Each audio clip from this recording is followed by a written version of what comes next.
Hey guys, welcome back to the channel.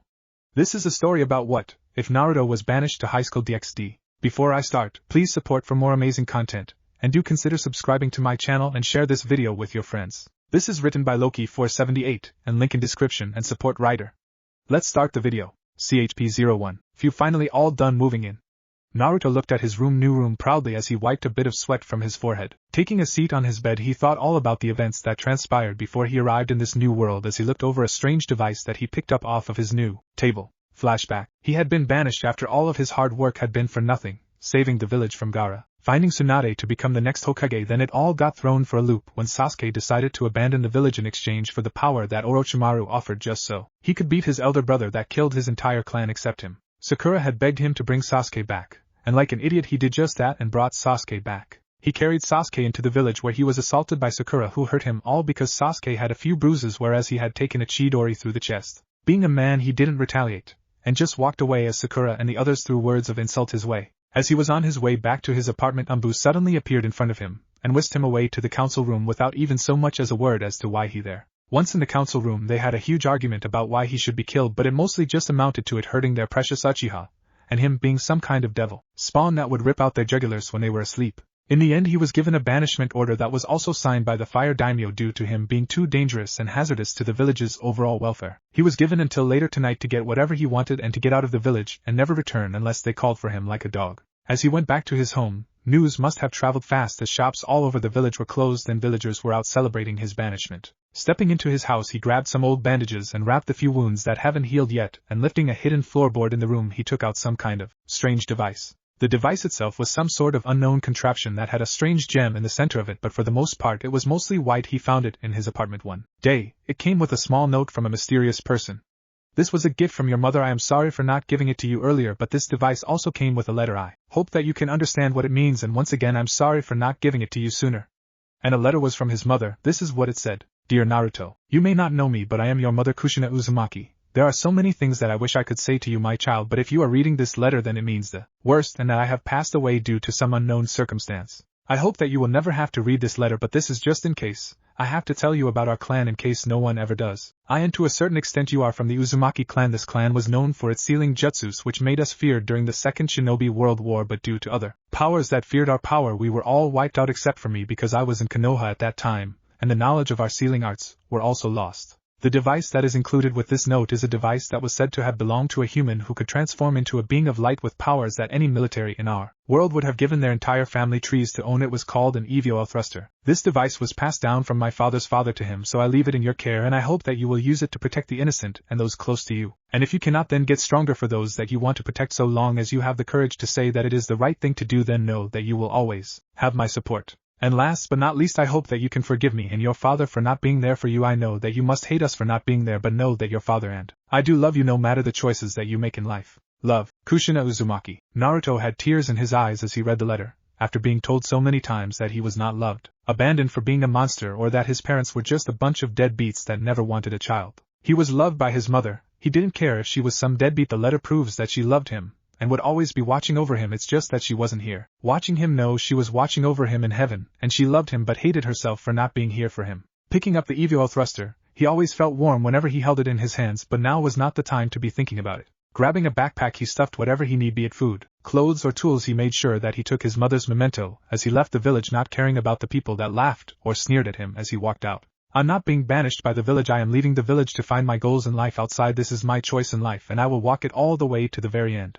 After being banished, he went around the elemental nations doing a little bit of mercenary work, or just a few odd jobs here and there. While he working at a bread shop, he heard a rumor that there was a cave that was said to be a sort of tunnel to a place where shinobis could not use chakra, and that for hundreds of years people who wanted to live peacefully used it to escape the nightmare that they were in. At this time, Naruto had officially given up on any mercenary work due to all the killings that he had seen and caused, so he quit his job and took the tunnel. Walking through the tunnel, he could feel himself grow weaker with each step that he took. When he finally made it to the other side, he saw that it was sunny with trees, but his vision was beginning to blur. Stumbling into an area with people, he suddenly felt faint and fell to the ground unconscious as yelling could be faintly heard. When he woke up, he found himself in a hospital of sorts, where there were very nice people who asked him a few questions. It was mostly his name, place of birth, and so on and so forth. When all the administrative stuff was done, he was given a chance to go to the restroom. It was here that he saw that he had apparently grown somewhat shorter, or to be exact, he had become younger. As he was flipping out inside of the restroom, a knock was heard on the bathroom door. "Excuse me, but are you alright?"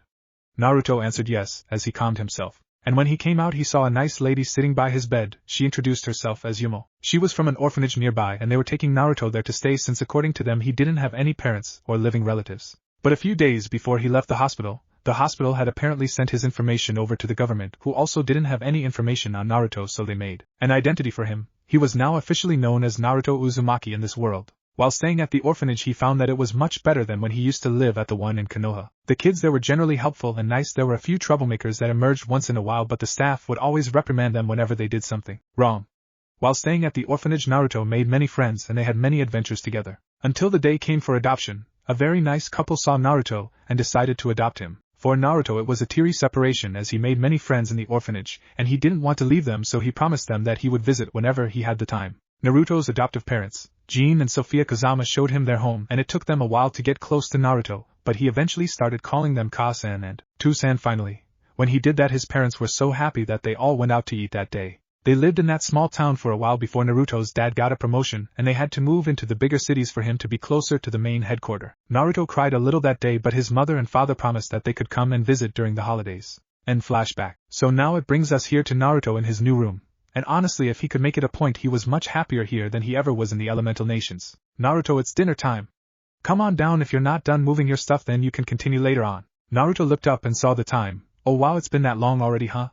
Alright, I'll be down soon," Naruto called back as he placed the EVO thruster by his bedside where there was a photo of his friends back in the old town where they used to live in, and went downstairs for dinner. Time skip. Months have passed since the Kazama family moved into their new home. For Naruto, he went to a nearby junior high school for a while to finish up his final year of junior high, and as he went through his final year he also had a part-time job at a bread shop/cafe which was visited by girls from an all-girls school called Kuoh Academy. Now he wasn't a pervert, okay, he was a slight pervert with a stash hidden somewhere in his room like most teenage boys he knew in school, but at least he didn't take the job just 'cause of the girls. The shop called, oddly enough, the cafe paid really well for bakers, and it just so happens that Naruto used to work as a baker's apprentice back in the elemental nations when he was in the odd jobs phase of his life, so he managed to pick up some skills from that baker, and it helped him here. Occasionally he would also work up front as a server or cashier when the baking was done. While working up front he always noticed that a black-haired girl with a big bust was always around whenever he was around. According to the girls that visited the cafe, she was Akino Himejima, the second most beautiful girl at the school, and Naruto had to admit she certainly did stand out with her long black hair that almost reached the ground and big bust, but he was in his final year of junior high while she was in her second year of high school, and they had never even exchanged a word of dialogue, so maybe it was just a coincidence that she was here whenever he worked up front. Yeah, that had to be it, thought Naruto as he delivered coffee and buns to Akino's table before getting behind the register.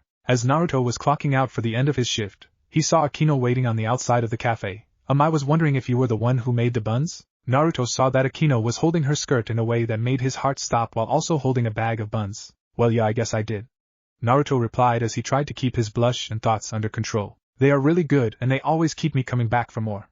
Naruto thanked her for the compliment, and went back home while Akino returned to the academy. With Akino, "President, I'm back," Akino chirped as she closed the door to the club room to see a girl with a slightly smaller bust playing chess all by herself. Akino, you're back, so did you bring back more of those buns from that cafe?" Akino nodded and placed the bag in front of the red-haired girl. "And what about the boy, does he still have that power that you talked about?" "Yes, President, this power that he has is truly a mystery. It is not of devil, fallen angel, or even angel origin. It is truly a mystery. Are you planning to recruit him, President?"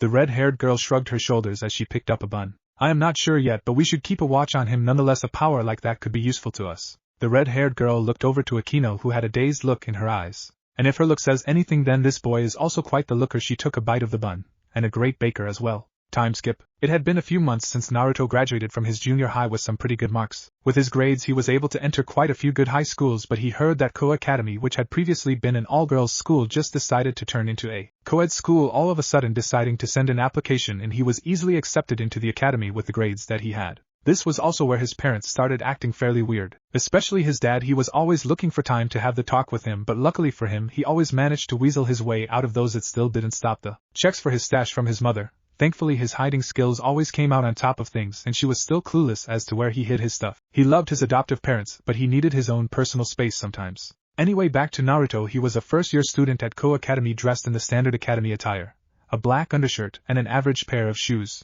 Currently he was friends with one Shinji and Kaiba, or just Kai for short, since no one really called him Kaiba, and Kai didn't seem to care about it much, so everything was alright. Naruto still worked at the cafe, and every once in a while he would have a little chat with Akino whenever she came by to have something to eat, and on his days off he, Shinji and Kai went down to one of the arcades in the city, which was where they were now. So Naruto, you planning to pick up the new Fallout next week? Shinji asked as he performed a combo that sent Naruto's character flying backwards. Of course, I'd never miss out on a chance to play one. Naruto replied as he punched the sky signifying his win. What about you, Kai? Naruto looked over to Kai, who had a headset around his neck. Me RPGs aren't my thing. Naruto laughed as Shinji pulled out a picture of an anime girl and did a poor imitation of her voice. Of course not, Kai-kun would never betray us, nay Kai-kun. Kai quickly tore the picture out of Shinji's hand and cuddled it. Idiot. Don't worry, Mirachan, that brute won't harm you anymore. Sigh, Kai really does love his visual novels, doesn't he? Naruto asked as he checked his watch and jumped out of his seat. Oh man, it's already this late. I got to go, homework and all that, you know, right? Kai and Shinji nodded as Naruto picked up his bag and waved goodbye to them since they wanted to play a couple more games before heading home. With Naruto, as he walked home, he opened his wallet to check how much he had. Oh man, going to the arcade so many times a week really does clean someone out. I probably should cut back on going there so many times a week, but then again, hanging out with Kai and Shinji are definitely worth it. Naruto laughed at all the fun times that they had together when suddenly he heard a name call out to him. Wait, please. Turning around, Naruto saw a young girl that was probably around his age. She was wearing a school uniform that consisted of a dark red jacket with the letter P embroidered in gold, a white undershirt, a red bow and a green skirt with a thin white strip around the lower end of it.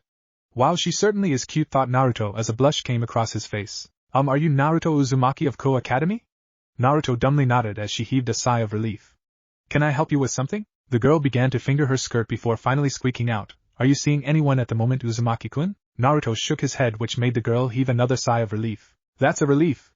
I was wondering if you would go out with me, she asked as a blush came across her face. Naruto had to pinch himself for a moment to make sure that he wasn't in a dream, and when it hurt he himself blushed. I've always seen you working at the cafe, but I've never had the courage to talk to you until now, so will you be my boyfriend? Naruto was taken aback by what she said and was stunned. He unconsciously scratched his whisker marks before he began to babble. Well, I don't know what to say, but I think that we should get to know each other before going any further. Would that be alright with you? Naruto prayed that his response didn't send the girl running away in tears, but she smiled and nodded. So Naruto decided to take a detour from his way home and walk the girl home. As they walked to her home, Naruto was told the girl's name, Yuma Amano, which he thought to be a great name, and they exchanged simple small talk which ranged from dislikes to hobbies and so on and so forth. He even got permission from her to call her Yuma-chan provided she could call him Naruto-kun. When he finally reached home and told his parents what happened, his father once again tried to have the talk with him over dinner, but he quickly finished it, rushed upstairs to the bathroom, had a shower, and rushed to his room where he spent a few hours doing homework and sending messages to Yuma before turning in for bed.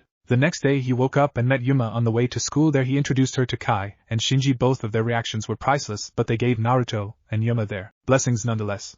As Naruto waved goodbye to Yuma, he felt a pair of eyes watching him. Turning to one of the clubhouses, he thought for a second that he could have sworn that he saw a hint of red. Maybe Shinji or Kai knows something, Naruto thought as he went to class. Hey Shinji, Kai, do you guys know of any student in the academy that have red hair, or to be more specific, bright red hair? Shinji and Kai put their hands on their chins as they thought about it. Well, I have heard that one of our senpais in the third year has red hair and a great body, but nothing more. Shinji replied as he took out his notebook. You're really asking the wrong people, Naruto. If it's information on girls you're looking for, then you should go find either Issei, Matsuda, or Motohama senpai. Rumors from girls around the schools say that they're the biggest perverts the world has ever seen. If you're looking for information on girls, then they're the ones that you should be talking to. Naruto raised an eyebrow at what Kai just said. You were eavesdropping on girls? Kai shrugged his shoulders. Well, technically I was playing on my phone when the girls that were talking about it walked by. Naruto nodded understandingly as the teacher walked in and their class began. During lunch, Naruto wandered around the school looking for the three boys that Kai mentioned. Now, if I was the biggest pervert the world has ever seen, where would I be hiding? Suddenly yells of screams came from the direction of the girls' kendo clubroom. Should have guessed. Naruto headed in the direction of the scream to find his senpai lying on the ground. Senpai, are you alright? Naruto asked as he helped his senpai up. Yeah, I'm alright, thanks for helping me. I'm Issei Hayadu. Issei turned to Naruto. Sorry, but who are you? Oh, I'm Naruto Uzumaki from the first year, and I was hoping to ask you something. Issei gave him the thumbs up. Sure, but let me find my friends first, he replied as he began to nurse his bruises. Few minutes later, Issei, Matsuda, Motohama and Naruto were crouched outside of the Occult Research Club's clubhouse. So you guys decided to bail on me, huh? If it wasn't for Naruto here, I probably would have taken longer to find you guys. Now let's listen to our junior's question. Issei reached over and patted Naruto on the shoulder. Well, I was just wondering if there was anyone at the academy that had bright red hair. Naruto looked up, the sight of the same red hair catching his eyes. Matsuda, Issei and Motohama looked in the direction that Naruto was looking and a gleam came across Motohama's glasses as he pushed them up. Well, it seems like our junior has found the girl he's been looking for. Rias Gremory-99 cm 58 cm to 90 cm. She's the Occult Research Club, ORC for short since I don't like typing it all the time. And word has it that she was from Northern Europe. As soon as Motohama finished some of her basic information, Rias turned away from the window and proceeded into the clubhouse. So does that answer your question, Naruto? Naruto nodded and stood up, brushed his pants leg, but before he left he heard Issei call out to him. Hey Naruto, you're an alright kid. If you've got time on your hands then you can spend it with us, alright? I'll be sure to keep that in mind, senpai. Naruto replied as he went back to the main school building for a quick bite before the bell rang and they had to get to class. After school, Naruto said goodbye to both Shinji and Kai as he headed off towards the cafe. There he found Yuma seated down at one of the tables. She waved him over. Over here, Naruto-kun. Naruto went over and took a quick seat. Sorry Yuma-chan, but I have work today so I can't stay long. Don't worry Naruto-kun, I can wait. I brought my homework. Naruto nodded understandingly as he left to get to the kitchen to begin his shift. After preparing more buns he came outside to do other duties like the register or grabbing buns for the people who wanted them to go, and just like always Akino arrived and ordered some buns to go, but this time she brought a girl that Naruto recognized as Kaneko, another first-year student. Hello Akino-san, your buns. Naruto handed over the bag of buns as Akino handed over the same amount of money she always gave with a smile. Thank you Naruto-kun. But before they left Kaneko bowed to him.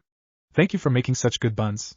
She replied in a monotonous voice before leaving with Akino. After Naruto's shift was over, he was taken to the back by his boss and given his paycheck with a little bit extra, for you and your girlfriend. Naruto blushed and tried to deny it, but his boss wasn't having any of it, and teased him about it. As Naruto and Yuma were walking back, Naruto decided to take the first move and invited her over for dinner. Once inside the house he introduced Yuma to his parents, who began to ask quite a few questions about her and what they did, but at least nothing embarrassing about him was spoken. So after dinner Naruto walked Yuma home, and at her doorstep she gave Naruto a kiss on his cheeks, making both of them blush. Time skip. Weeks had gone by since Naruto met Yuma, and today was the day that they were going to officially have their first date as a couple. So Naruto was dressed in a black jacket with a gray undershirt, blue jeans and an average pair of sneakers. While waiting for Yuma, a lady with brown hair came by and gave him some sort of flyer that had a weird drawing on it, and at the very top of the flyer was the words, "Your wish will be granted." Well, I wish that I had this back in the elemental nations, but now that I'm here I don't need it cause most of my wishes have been granted. Naruto moved over to the trash can to throw it away but thought,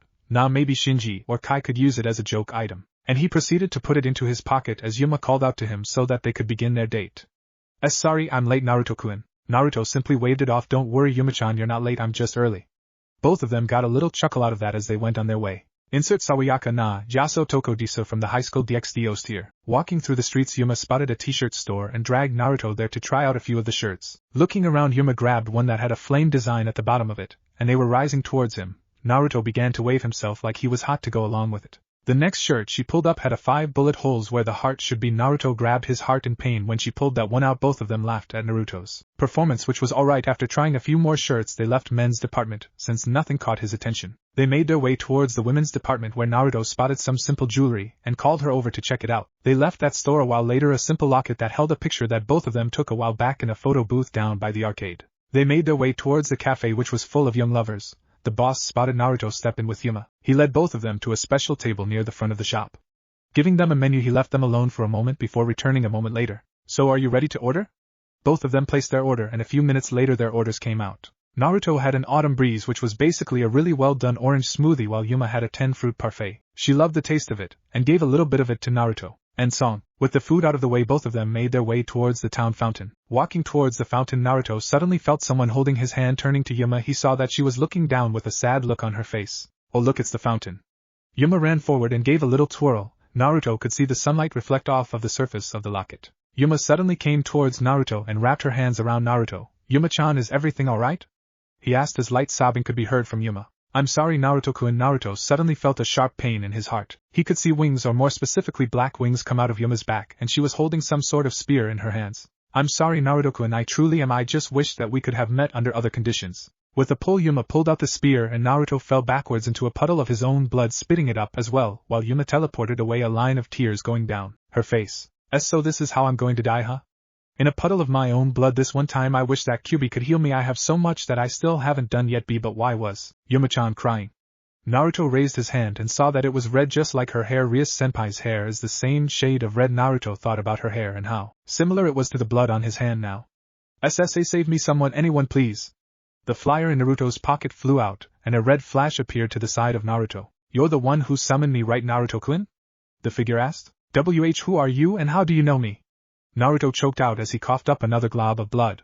"That is of no purpose at the moment, for now live for my sake." With that said, a white light filled Naruto's vision as he felt the last bit of his life fade. The next day, Naruto opened his eyes to find himself in his bed. "Oh man, that was the weirdest dream I've ever had. I dreamed that Yuma-chan killed me. I'm sure that it doesn't mean anything." Naruto got off his bed and checked the time. "Oh man, it's this late already. I'm going to be late for school." Scrambling around his room to get all of his stuff together, he accidentally kicked his bedside table, knocking the EVOL thruster into his bag. "At school? What do you mean you've never heard of Yuma-chan?"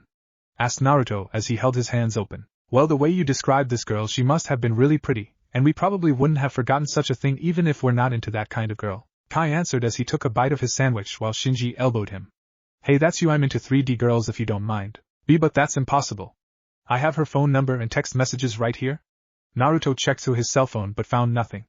"It's gone." "They're all gone. That's impossible." Shinji came by and placed his arm on Naruto's shoulder. "Hey, don't worry about it, Naruto." Shinji could see the depressed look on Naruto's face. "Hey, don't worry about it, Naruto. How's about you guys come by my place for some amnesia? It's been a while since we've played that and screamed together." "So how's about it, huh?" Naruto reluctantly agreed to it when he felt someone looking down at him. Looking up, Naruto saw Rias by the staircase, and in the hallway behind her he could hear squeals from the girls about her. Rias walked down the stairs, and as she walked by Naruto he could have sworn that a smirk came across her face. What does this mean? Later that day, Naruto, Kai and Shinji were at Shinji's house, the blinds closed and the volume turned up as loud as they could. "Hey guys, could we turn the lights down? It's still kinda bright, and it's ruining the mood," whispered Naruto as he rubbed his eyes. "Hey, are you nuts, Naruto? This is already as dark as we can go," Shinji whispered back. "Are you sure you're feeling alright, Naruto?" "I don't know guys, maybe I'm just not feeling it today." Naruto picked up his bag. "I'll see you guys tomorrow. I'm going to go home and grab some sleep." Alright then, Naruto, get a good night's sleep and we'll see you tomorrow," Shinji replied with concern, while Kai also waved goodbye to Naruto. With Naruto, when he left Shinji's house he felt much better. "Oh man, the sun is setting already, huh?" He didn't feel like going home anymore. "That's weird. I feel stronger, and I'm seeing things better than I ever have." Naruto flexed his hands and turned them over. Nothing was different. Himself thinking that it was just some excess energy, he decided to walk it off by going about town. As he aimlessly walked about town, walking about town, he found himself at the fountain. "Yuma-chan, why were you crying?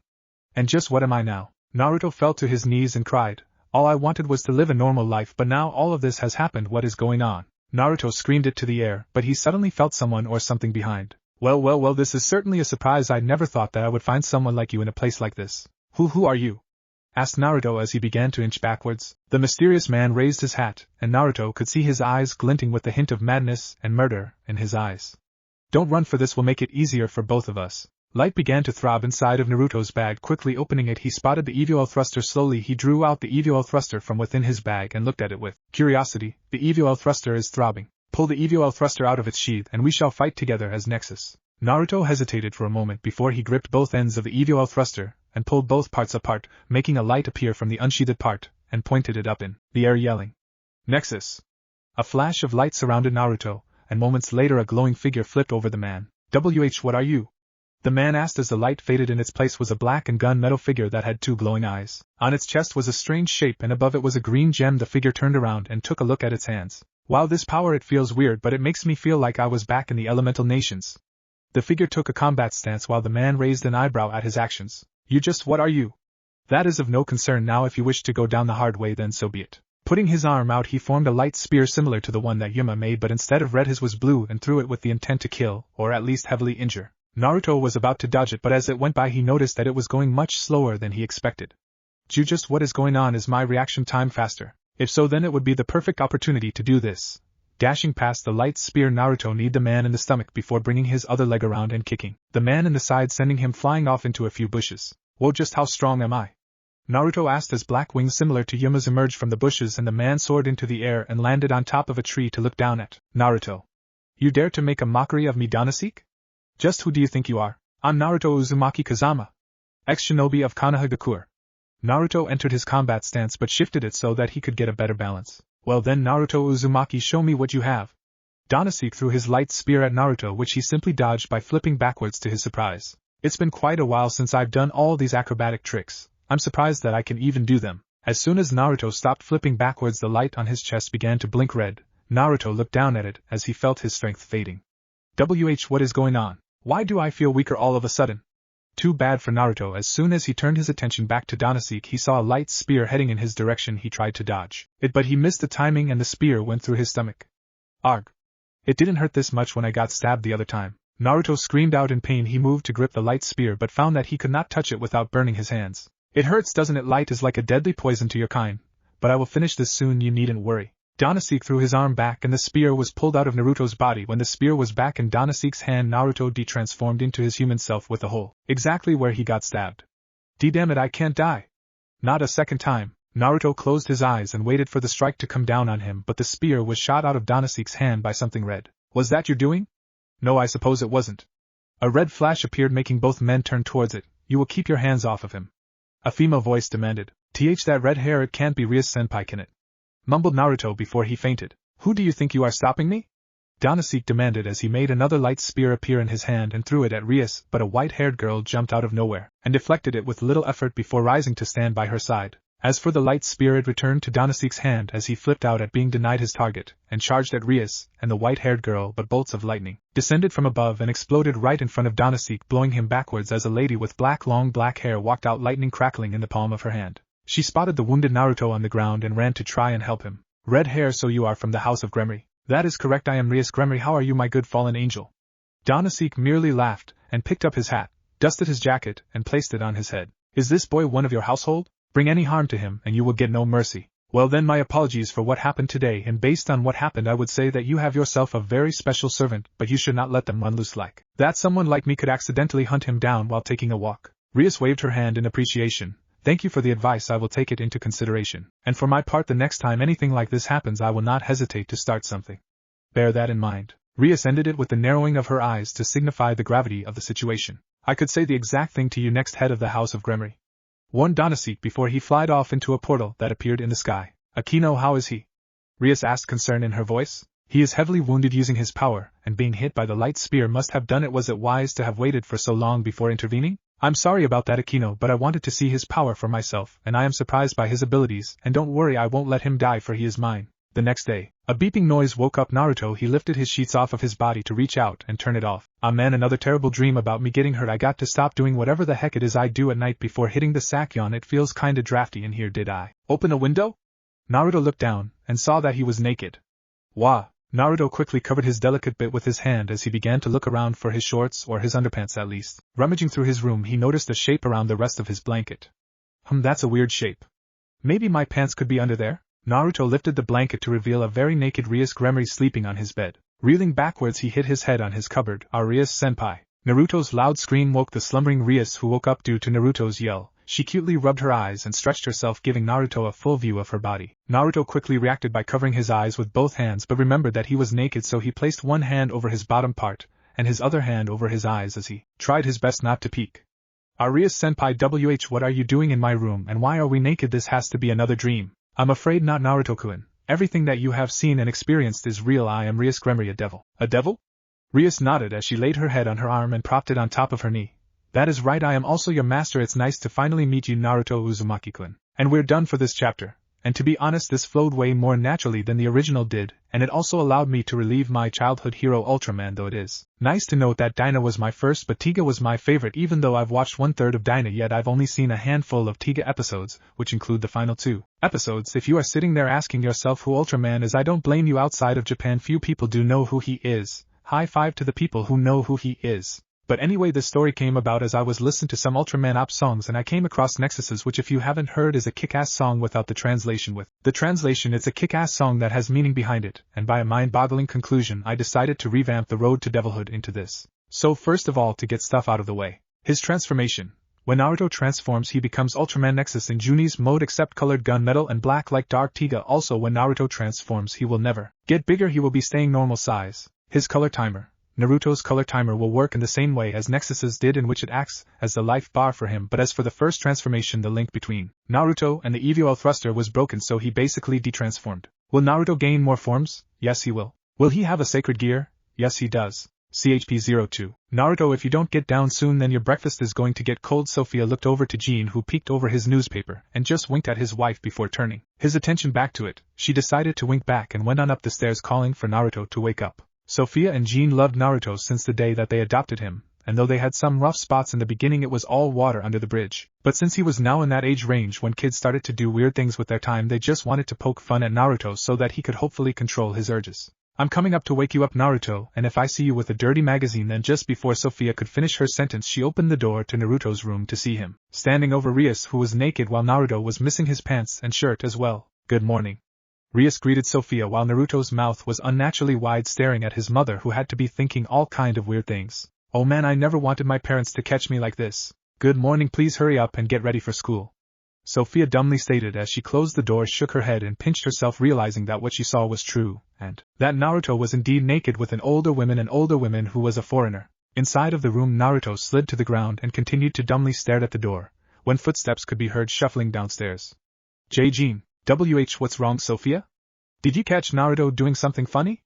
Guy, I told you we shouldn't have done that to him, but no, we just had to do things your way. No, it wasn't that. It was an older woman with him, and not just that, I think she was a foreigner and an older woman to boot. Our Naruto has really grown up. Jean received a kick to his face courtesy of Sophia. Don't say that, Jean, I'm too young to be a grandmother. Sophia cried as she continued to kick Jean. Naruto heard all of it pretty clearly, even though the door muffled it. Looking over to Rias, he saw that she was giggling. My life is over, they'll never let this go for the rest of my life, mumbled Naruto. As he began to rock back and forth, he reached over to his bedside table to grab the EVOL thruster but found that it wasn't there. Shooting up, Naruto began to scramble about his room, intent on finding it. What are you searching for, Naruto-kun? Rias asked as she held the warm white object close to herself. I am searching for my mother's memento. Naruto replied as he ruffled through his bag, tossing stuff out of the way to find it. Oh, is it white, and when you hold it close to you it emits a warm feeling? Naruto was shocked by what Rias had said and turned to her. That was when he saw Rias holding the EVOL thruster close to her breasts, covering his eyes. He reached out his arm. Yeah, that's right, and I think you holding it, senpai. Rias giggled before placing the EVOL thruster in his hand. I also think that you should cover yourself up cause your everything is showing. Rias folded her legs and acted as though she was actually wearing clothes. Don't worry about it, you can look at them if you want to. She stood up and calmly walked over to her clothes, which lay by the side nicely folded on top of each other. Taking her panties, she slipped them on while dirty fantasies ran through Naruto's mind. So are you feeling alright? This broke Naruto out of his fantasy, who looked down and saw that his stomach was healed as opposed to a big gaping hole, though there was a small scar. That was when realization hit him. Then everything that happened was real? He looked down at the EVOL thruster, which began throb. I must say the abilities that you showed off were definitely the most surprising thing I have ever seen, and that is saying something considering what I have seen, though your healing is of note as well, even though it was a fatal wound you healed within the night with a little help from my magic. Magic? Naruto sounded surprised that such a thing actually existed, but then again he was a de-aged ninja who used to be able to walk up walls and do other cool stuff, but still, magic, it seemed like such a mysterious aspect of this world. Rias nodded as she put her bra on but just couldn't reach the clip. Naruto, could you help me? Rias asked, moving her hair out of the way to show Naruto the clip. Alright, but first let me get my pants on. Rias nodded, so Naruto opened up his drawer and took out a pair of boxers and put them on before going over to help Rias clip her bra together. Since this was awkward, Naruto decided to talk so as to lessen the feeling. Not to make this feel even more awkward, Rias-senpai, but why were we naked? Well, how did you think I was supposed to transfer energy to you? Dirty thoughts entered Naruto's mind, but they stopped when he felt Rias's hand on his shoulder. Don't worry, Naruto-kun. Rias smiled, making Naruto blush. I'm still a virgin. She happily declared, making Naruto let out a breath of sweet relief and faceplant at the same time. Rias-senpai, this is no time to be joking, though the thought of nothing happening between us is definitely reassuring. Naruto picked himself up before realization hit him. Wait, you said something about being a devil. Was it true?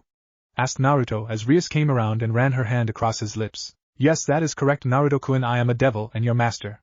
You won't mind if I call you Naruto-kun, right? Naruto shook his head as both of them proceeded to put on their school uniform before explaining everything to Naruto's parents over breakfast about what happened, and, surprisingly, they accepted it as some weird teenage culture that was going on now. And as they ate breakfast, Naruto could even hear Rias mumbling about how she didn't even need to use her magic to charm them into believing her, but Naruto just brushed it off as a weird mumblings. About half an hour later, both Naruto and Rias walked into school alongside each other, with Naruto holding both of their bags. Rias had a smile on her face while Naruto tried to look as normal as he could, while both boys and girls had different reactions to both of them walking alongside each other. For the boys, the majority of them were jealous of Naruto for two reasons. One, he was walking alongside Rias, who was the best looking girl in the school, holding her bag as well. And the second reason was because he was a first-year student walking alongside her. As for the girls, they were jealous because he was walking alongside Rias, and that both of them had some secret senior/junior relationship that had been going on for a while now, and they were now just going to admit it. For most of the third year and second year students, they thought that they could get to Naruto's heart first, since most of them visited the cafe during lunch when Naruto worked there as he was finishing his last year of junior high, or when they were in the area with friends and thought that he would be great boyfriend material. As for Naruto, so many things were just going through his head that it was amazing that it didn't just explode.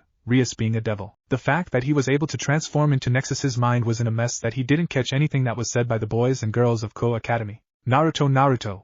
This broke Naruto out of his thought to see that Rias was waving her hand in front of his face. Naruto, are you listening to me? Oh, yeah, Rias-senpai, what is it? Naruto asked as he embarrassingly rubbed the back of his head. I will be sending someone to get you later on, alright? Rias had her hand out, so Naruto gave her her bag. Wait, later on? What do you mean by that? However, Rias had already excused herself from the conversation so that she could get to her class that was about to begin, while Naruto begrudgingly made his way to his own class, boys and girls staring at him with different feelings. When Naruto reached the class, he was met by Shinji and Kai. Both guys were smiling with the same smile they always had when they were out having fun together. Hey Naruto, what's up? Heard a lot of commotion going down by the school gate. Anything special happened between you and that Rias-senpai that you want to tell us? Nothing special, I just walked to school alongside Rias-senpai, and I also held her bag, nothing more, nothing less. Naruto stated flatly as he took his seat. Shinji and Kai saw how he was and decided to drop the matter until later when Naruto was in a better mood. After school. So Naruto, you feeling better? If so, then let's talk about this morning and afternoon? Shinji asked as he tossed Naruto a soda and sandwich. Naruto gave a simple smile as he popped open the soda and took a long drink. Oh, that felt good. Listen guys, I'm sorry about how I acted this morning, it's just... Kai interrupted Naruto due to the noise of him turning his chair around. Don't worry about it, we're buddies, so wanna tell us what happened? Nothing really. I just walked to school with Rias-senpai and the students in the upper levels didn't take it so well. Both Shinji and Kai had a good laugh about it. When both of them relaxed, Kai came around and placed his hand on Naruto's shoulder. Well, I guess Naruto's all grown up, huh? Sai, we all are growing up so fast, or maybe he's into older women. Kai. What's that supposed to mean? Naruto demanded as he shifted his arm and held Kai and Anugi, who struggled around in Naruto's strong grip, to get out of it. Come on, I dare you to say that again. Say it. Kai just continued to laugh as he fell off of his chair. Ow, ha ha ha, I'll stop it, Naruto. As for Shinji, he was already on the ground holding his stomach from laughing, but it all stopped when sighs of cuteness could be heard outside of their class. The door opened to reveal Kaneko standing in all her cuteness. Kaneko-san? Oh man, Naruto isn't just into older women, he's into Lolas as well. The tick mark on Naruto's head grew much larger as he clenched his fist in comedic anger. Kaneko looked much younger than she actually was, which led people to call her the school's mascot or something else. What? You freaking 2D lover, die. On no Lilikan, Naruto pointed his finger at Shinji to stop whatever he was going to say, and I'm not into older women. Naruto continued the noogie as Kaneko walked towards them. Naruto-san, all three of them calmed down and looked at Kaneko, who just blankly stared at them. Rias-senpai sent me to get you. Naruto nodded before letting go of Kai, who dropped to the floor but managed to pick himself up with the help of Shinji. Naruto proceeded to follow Kaneko to the old school building, but not before both Kai and Shinji stifled a laugh but were stopped when Naruto threatened another nagi. Naruto followed Kaneko all the way to the old school building where he met Issei and his friends when he wanted to find Rias-senpai's identity. Once there, they opened the door to reveal a boy with blonde hair wearing the uniform of the academy, and he was seated calmly on a sofa that was laid nicely in the room. Shifting his attention away from the teen as he entered the room, Naruto noticed that it was nicely decorated with a certain style that he just couldn't put his hand on, but it made the room look very majestic and beautiful. Ah, you must be the new member that President was talking about. The blonde teen stood up and stuck his hand out. I'm Kiba Yuto, nice to meet you. Naruto shook the hand and gave his name. Kiba Yuto, oh, he's the one that all the girls are talking about. So would you like some tea?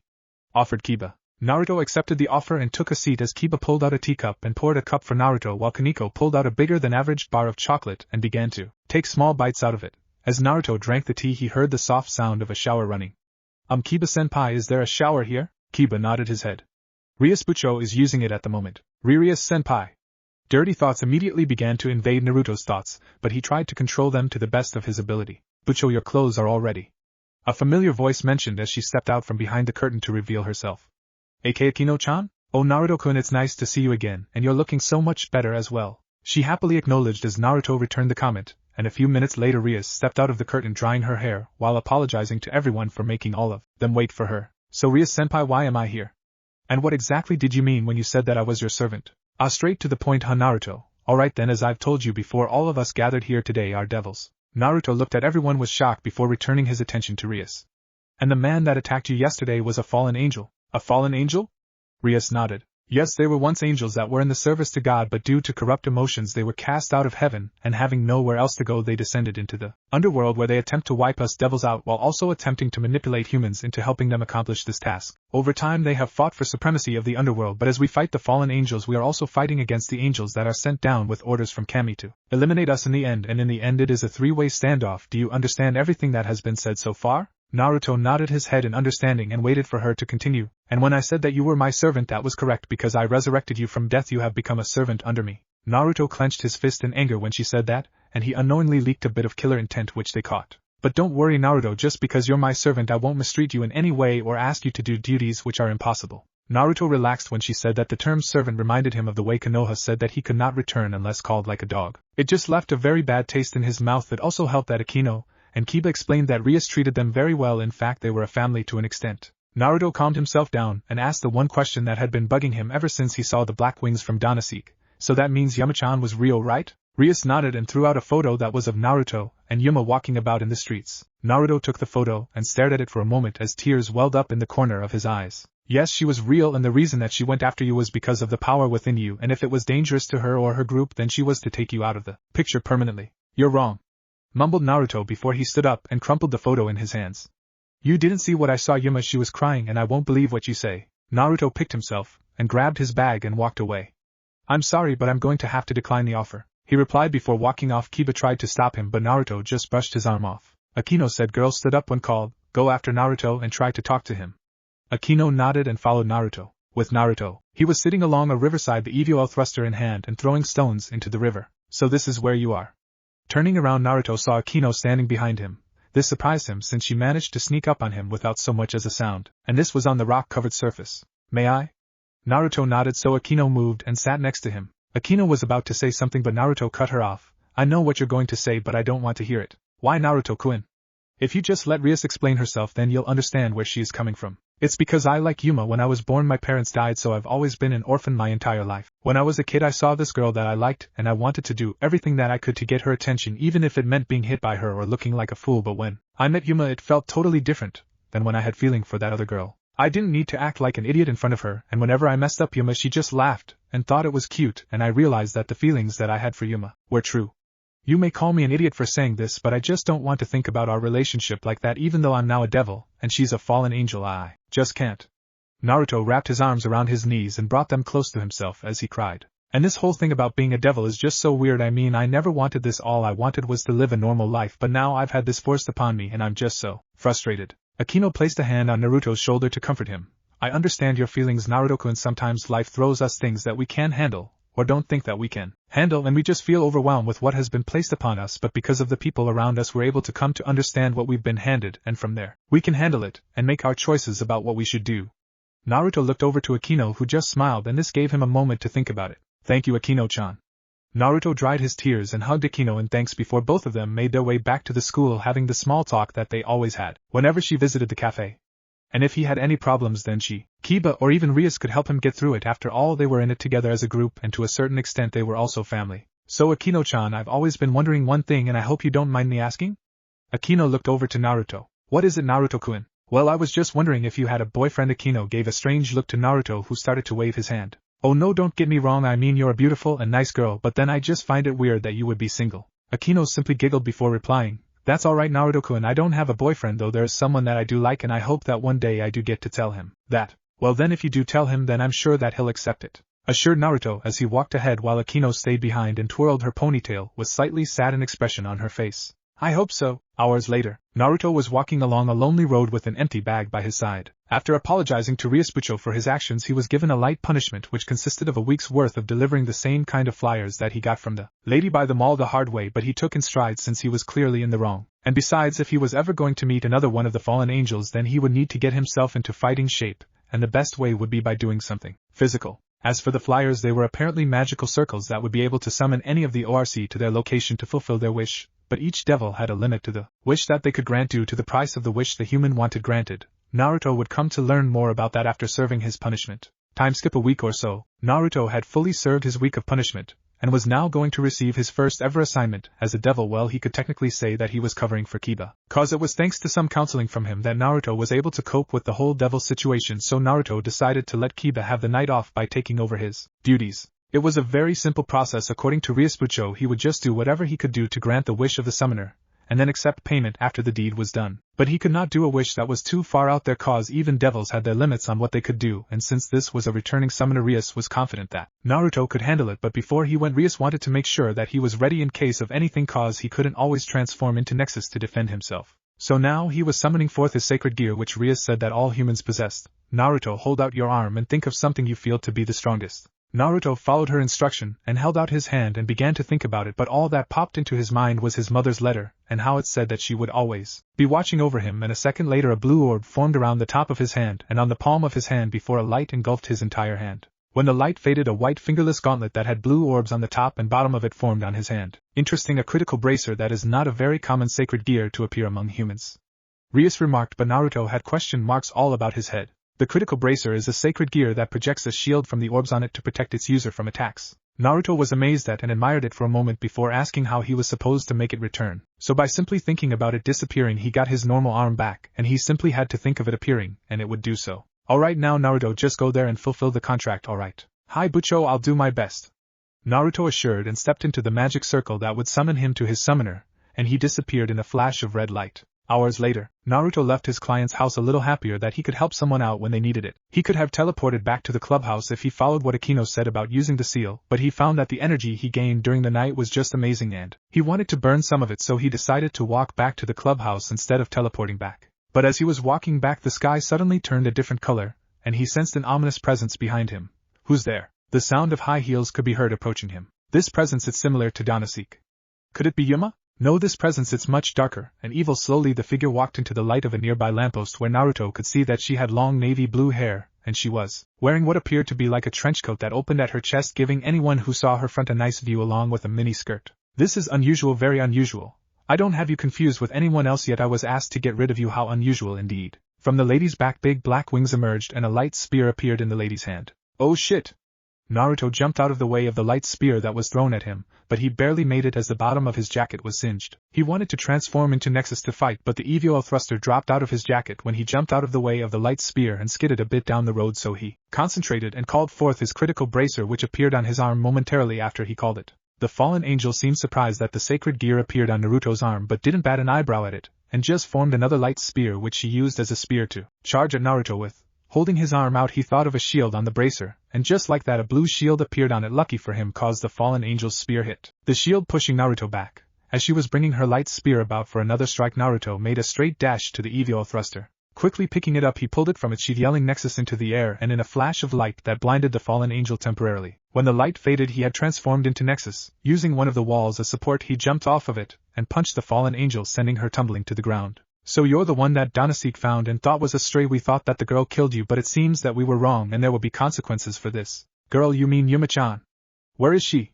And if you lay a finger on her, then I'll. Naruto was broken out of his stance by the fallen angel's mention of Yuma, but before he could finish his sentence. You'll do what, boy? Kill me? If you couldn't fight off Dohnaseek, then what hope is there for you to beat me? Making a light spear, she grasped it before charging Naruto down with the aid of her wings. As for Naruto, he prepared himself before running at the charging light spear, and just before the light spear was in arm's reach, he allowed himself to slide under the lady where she could not strike him. Stopping once she missed her target, she brought her spear around to slash Naruto, who jumped over it and landed behind her before proceeding to deliver a punch to her back. This sent her tumbling to the ground in anger. "God damn you, boy." Grabbing her light spear, she threw it at Naruto, who just narrowly dodged it, but before she could make another one, Naruto tackled her to the ground. "Where is she? Where is Yuma, and what are you doing to her? Tell me," he demanded, his voice laced with anger, as he slammed her down onto the ground once to shake her up and held on to her trenchcoat. But even with the ground slam, the fallen angel just smiled. "Wouldn't you like to know, boy? Tell me something. Why are you fighting for whoever's house you're under?" Naruto was taken aback by her question. "Quit being under that devil and join us." Naruto's grip relaxed when he heard that, which was when she took her chance to perform some kind of spell that shot forth ice missiles at him. Jumping off of the lady, he destroyed the ice that got close to him with his fists. When all the ice was destroyed, Naruto retook his stance, mentally cursed himself for falling for her trap, and prepared himself for what was to come next. But the lady had apparently enough, or did not want to fight anymore. Stretching open her wings, she took off into the air, but Naruto had to talk to Yuma, so he jumped onto a wall, and using it as a platform, jumped into the air, grabbing her foot as she flew into the air. Let go! She cried out as she tried to kick him off, but Naruto still hung onto what he could, dragging her down much slower than he thought. Flapping her wings, she flew to the ground and dragged Naruto behind for a little before she slammed him into a wall in an attempt to shake him off, but he still would not let go. It wasn't until she made a light spear and stabbed it into Naruto's shoulder that he had to let go of her feet due to the pain he felt as she disappeared into a portal. All Naruto could do was curse himself as he fell, but he didn't hit the ground, for Rias's house seal started glowing on the palm of his hand and Akino was suddenly there to save him. Naruto-kun, shouldn't it be the ladies in this position? If Naruto could blush in Nexus form, he would have promptly done so on the spot. With a simple spell, Akino got both of them back to the clubhouse where Naruto detransformed and told them what happened minus the part about Yuma, and to let Akino check his wound and heal what she could. I must say, for a new devil, you've handled yourself very well, Naruto, but you've put me in very awkward position now. Naruto turned to her as Akino healed what she could. What's wrong, Rias Bucho? Rias had her chin placed onto the palm of her hand. Since you fought that fallen angel, they now know that you are still alive, and of all things you have been resurrected into a devil under my house. Naruto bowed his head in shame. I am sorry, Bucho, I should have ran away, but I got too carried away. I will take full responsibility for my actions and accept any punishment you want. But Rias waved it off. Don't worry about it, Naruto, all of this was just a simple accident, so it couldn't be helped. I just want you to remember to not get carried away by the moment, and try to fight them off. Better devils have tried and some have failed miserably, losing their lives in the process. You are under my command, Naruto, and I will not lose you that way. Naruto nodded his head in understanding before excusing himself for the night, leaving Akino and Rias in the clubhouse. Bucho, are you ever going to tell Naruto-kun about him being the special piece? Akino asked. No, Naruto has enough on his mind at the moment. He will find out at a later date. Rias had been wondering what was so special about Naruto. He had a pretty good healing, and then there was his abilities. When she tried to resurrect him, his power fluctuated, making it difficult to decide which piece to use. And in the end she ended up using 7 pawns to resurrect him, each one containing a measure of Naruto's power. Reaching to the back, Rias pulled out a book and turned it to Akino to see. The title was Legends and Myths from the Days of the Lost. I have been reading about old legends and myths from the time before our creation, and this is what I found. Rias flipped open to a certain page and allowed Akino to read it clearly. Even among devils, legends speak of the great and legendary race of what could have been called the archons. They were what could be called the original template for which God wanted to have populated the earth. The remaining records among the devils say that these archons thought themselves perfect. Some even thought of themselves as equal to God, or even greater, and so in the end a majority of them rebelled against God. The minority that stayed on God's side and became the very first set on angels, and with their ascension God decided to make an army to fight against the remaining archons in the form of other angels. One of the pictures at the side showed carvings of human-like figures fighting against winged figures. In the end the uprising was put to rest, and the archons that rebelled against God were banished away from his realm to another realm where God created many giants of immense power that were given the duty of watching over the archons and whatever they may make, so that they may never return to God's realm, or their creations could not threaten it. But if they managed to do so, then they would lose much of their powers upon entering God's realm. Not much else has been known after these events, for all records of the archons were then sealed away by God. It was only when Lucifer, the highest of the remaining archons that remained on God's side during the uprising fall, did the slip of the archons' existence become known, but even then nothing can be confirmed, for most of the records of these uprising have been lost with time. Pictures by the side showed the archons being banished, and giants of varying design with different crests standing guard. Bucho, you don't think that Naruto is one of them, do you?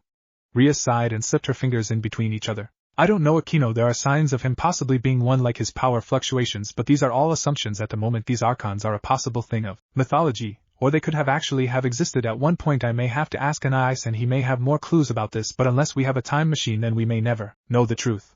With that said, Rias returned the book to her bookshelf, turned off the light. Both of them had a long day, and they would both need the rest. The next day, Naruto was walking alone from school thinking about yesterday's incident. Man, I hope that Rias-senpai isn't angry about what happened yesterday. Sigh, something must really be wrong with me. Last week it was walking out of the meeting, and this week was the fight with that fallen angel. What will next week bring? Disobeying orders. Oh please no, she'll officially hate me by that point.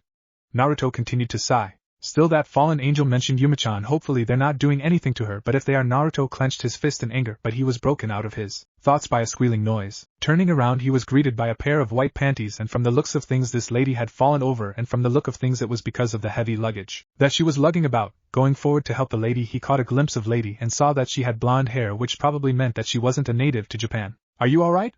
Naruto offered his hand to the girls that fell down, and she spoke back to him in English, which he probably couldn't understand if he was a normal human, but one of the most useful or useless skills of being a devil, depending on your look at it, was the power to understand any language and speak it as well. Who'd have thought? The lady accepted his hand and pulled herself up and dusted herself off. When Naruto helped her up, he could see her green eyes, but what got his attention was her attire. She had on a dark teal dress with blue accents, a white veil over her head that had crosses on it, and the most scary object to Naruto was the silver cross necklace that was hanging around her neck. And cut, so we'll end it here for now. Okay, stuff out of the way first. I apologize to the people who wanted Naruto to have the boosted gear, but I felt that the way I wanted to write the story, the boosted gear here was just not for Naruto's character. Instead he'll just have his critical bracer. As for the people who want Issei in this story, I can't do it mostly because of how the show/light novel/manga is run. If Issei comes in, then you guys will possibly want him paired with Rias, and if I do that, then the later half of the story, first season, is completely irrelevant to Naruto's character and will just be a bunch of filler, which I cannot for the life of me write. But don't worry, Issei will still pop up every now and then. And as for the archon thing, it's kinda my own addition to the mythos of High School DxD. If you guys like it, then says so. If not, then sorry, but I'm not changing it, and it will come into play later on. Also, I'm looking for a beta that has a good knowledge of the High School DxD world to check that the original mythos is correct. If you want to accept this duty, then send me a PM. CHP03. Thank you for helping me thank the lady. She wanted to thank Naruto but didn't know his name, which Naruto realized. Alright, you can call me Naruto, Naruto Uzumaki. With his name known, the girl proceeded to thank Naruto, but before she could, a gust of wind came by and blew her veil off of her head, revealing her blonde hair and sparkling green eyes to Naruto. Wow, she has a pretty set of eyes, thought Naruto before he pushed the thought out of the way. This girl's laundry was all about the place, and it was no time to be staring at her. Anyways, let me help you here. She nodded, but before they could start, her veil flew away, so Naruto chased after it before he returned it to her. Once the veil was returned to her, she placed it on her head in a way so that it would not fly off so easily. Thank you for helping me, Naruto. Don't mention it. From your appearance, are you perhaps from the church? Well, not exactly. I was assigned here to be a part of the church here, but the girl began to cutely poke her hands together in a way that Naruto felt brought more of the cute look to her. You're lost, aren't you? She lowered her head in embarrassment before giving a small mumble of yes. Well, don't worry, the town really isn't that big, so why don't I help you find where you're looking for? A smile came across the girl's face. Thank you, Naruto, and please call me Asia Argento. She chirped out before moving towards her luggage, but Naruto picked it up for her instead. Now let's go find what you're looking for, Asia. A while later, Naruto and Asia were walking towards the local church, and all the while they made small talk about Asia and how she was traveling all alone in a region that she did not know. This was a really dumb move on the church to send someone who was unfamiliar to the area out here alone. You should tell them that, Asia. I'll be sure to tell them that. However, their talk was broken by the cries of a little boy. Looking over in the direction of the cries, they saw a little boy with a scrap on his knees crying. Asia moved over to the boy, and that was when Naruto noticed a ring on her hand with a green gem on top of it.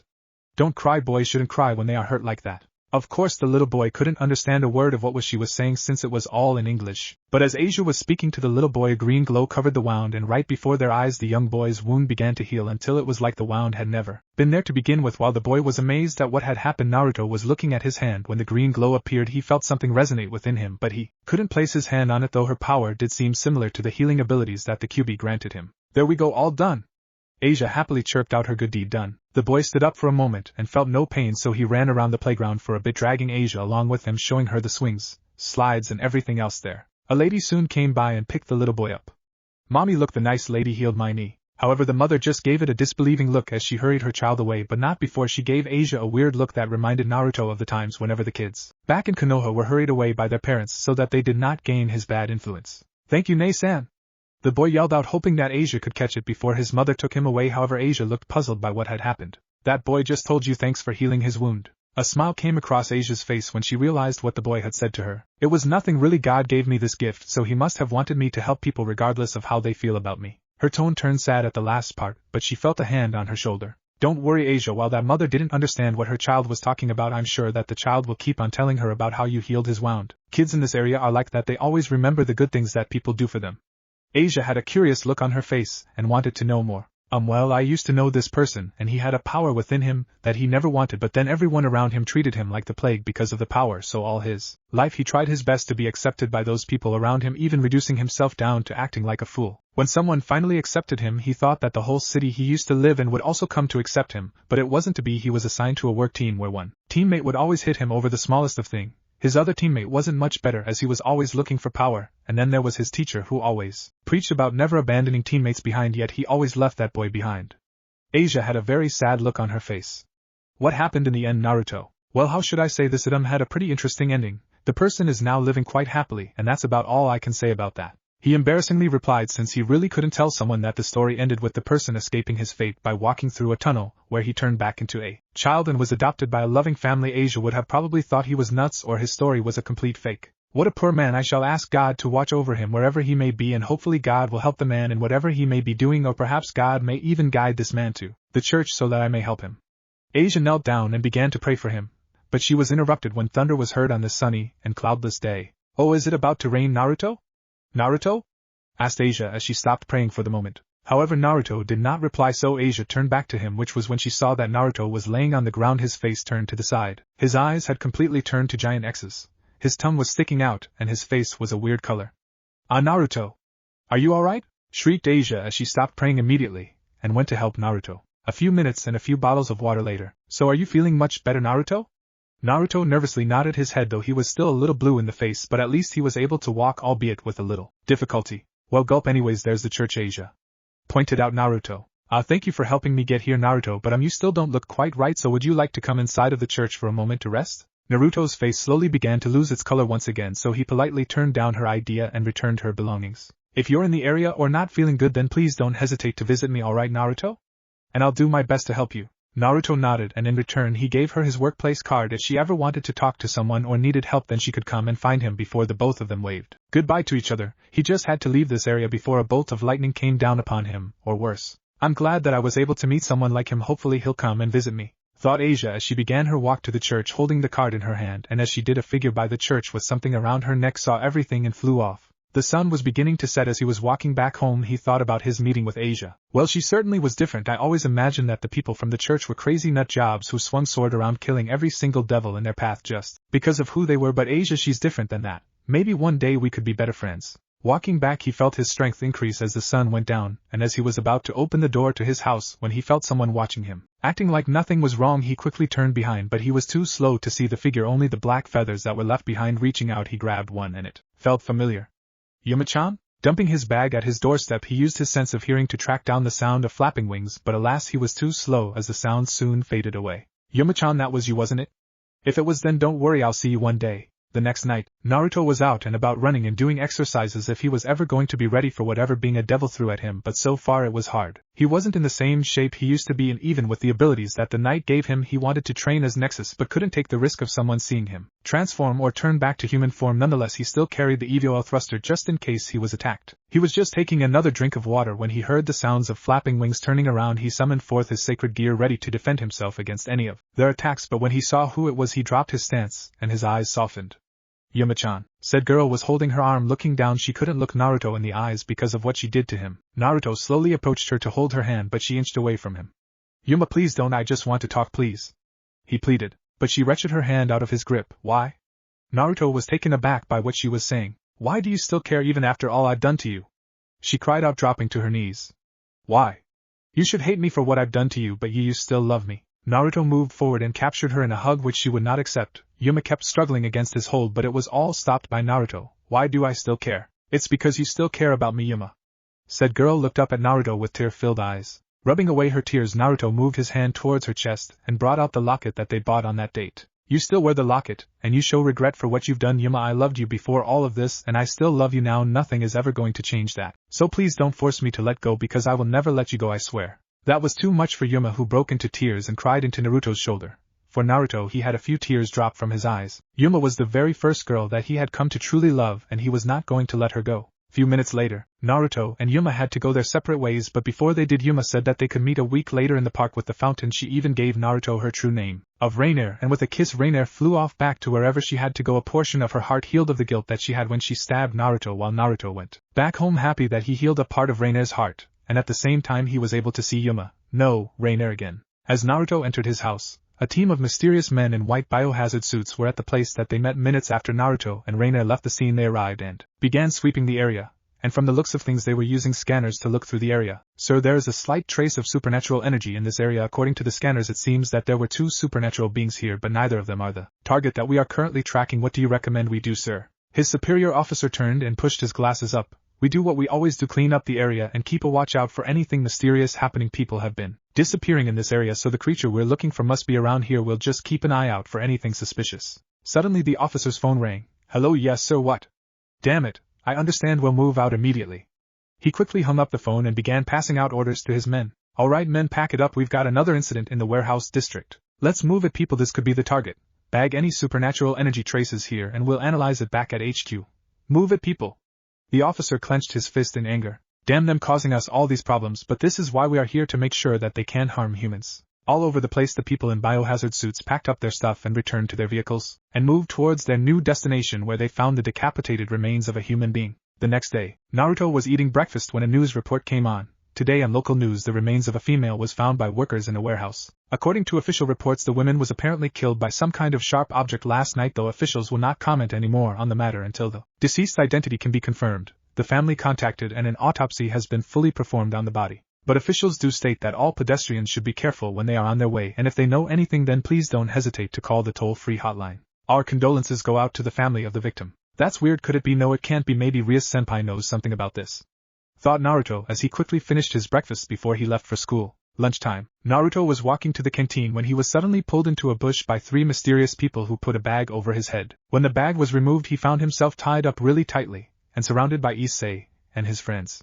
Issei-senpai, what is going on? Issei came and wrapped his arm around Naruto's neck. Don't worry Naruto, you're not in any trouble, we just wanted to ask you a few questions, so please just answer them for us, he pleaded. Well, I guess I can do that, but why did you have to tie me up?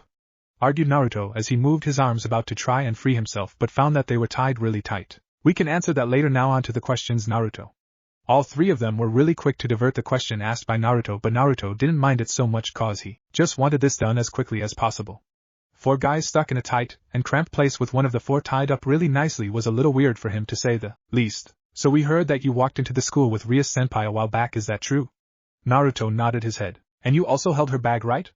Naruto once again nodded his head, which caused the three of them to enter into a state of temporary depression. Even our junior has better luck at picking up girls than us, and we've been here for a year longer than he has, the three of them admitted, but before they could ask Naruto anything else Naruto just had to blurt out one thing. Well, technically speaking, I've been working at the cafe nearby since my final year of junior high, and since most of the girls do visit there during lunch for the buns that I've made, I actually know most of the second-year students, and some of the third-year students. The jaws of the three boys dropped even further than before upon Naruto's admission. What?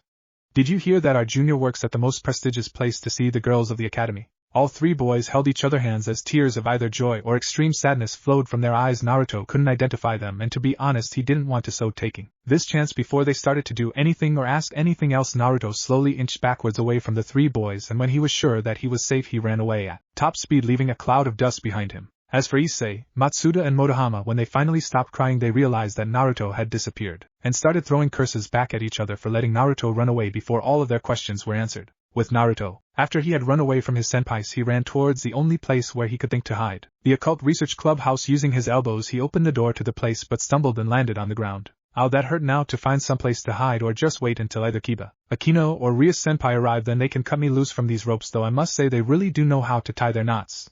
What have they been reading? Oh, Naruto-kun, you're here early.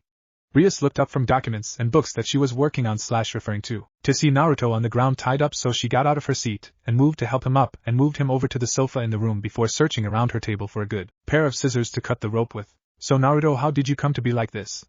Rias asked as she began to cut the rope with a little difficulty. Well, someone just wanted to ask a few questions, and they had a very interesting way of getting me to answer them, admitted Naruto as he added a little chuckle and hoping that Rias didn't think that he had some sort of weird secret sexual fetish. Anyways, I forgot to tell you that as a devil you are not allowed to pray to God or touch the Bible. Naruto already knew that part thanks to Asia, and he didn't want to be reminded of it. Sequence in Naruto's head. First, weird force constricts the neck making him suffocate. Second, head starts to go woozy, vision starts to fade. Third, stomach sickness, and finally fourth, fainting. You are also not allowed to go near any church or place of holy worship, and even people praying for you will not be allowed. Naruto was taken aback by what she said. Why, you know?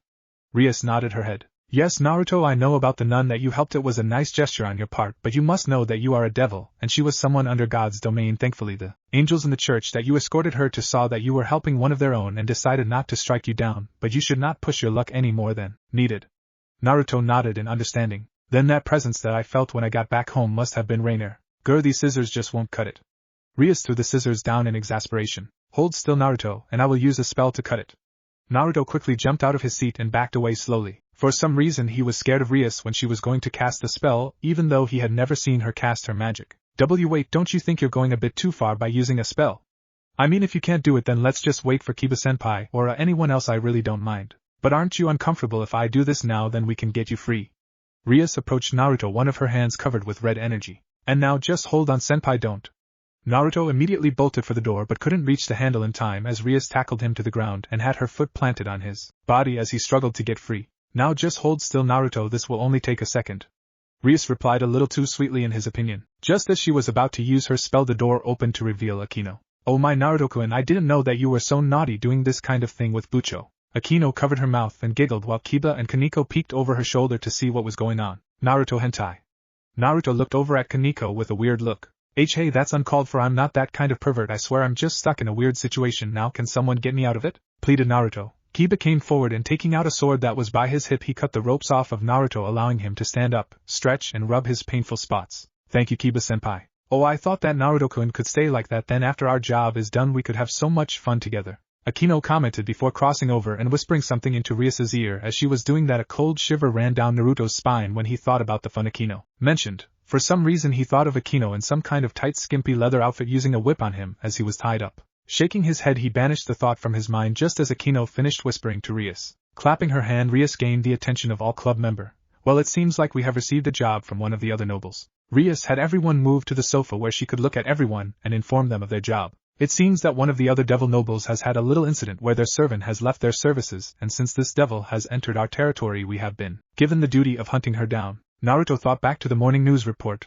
I saw a news report this morning about a dead lady being found in the warehouse district. Would there be any connection between this deserter devil and the dead women that they found? Rias nodded. It would appear so. For the details that have been passed to us, it seems that the target is extremely bloodthirsty, so she may have been the one to kill that woman, which is why we have to take her out, and this duty falls to us because, as I've said before, she is in the area that my family controls. This will also be a good opportunity to show you more about the system that the devils use, so I would like for you to remain by mine or Akino's side during this fight. Is that understood, Naruto?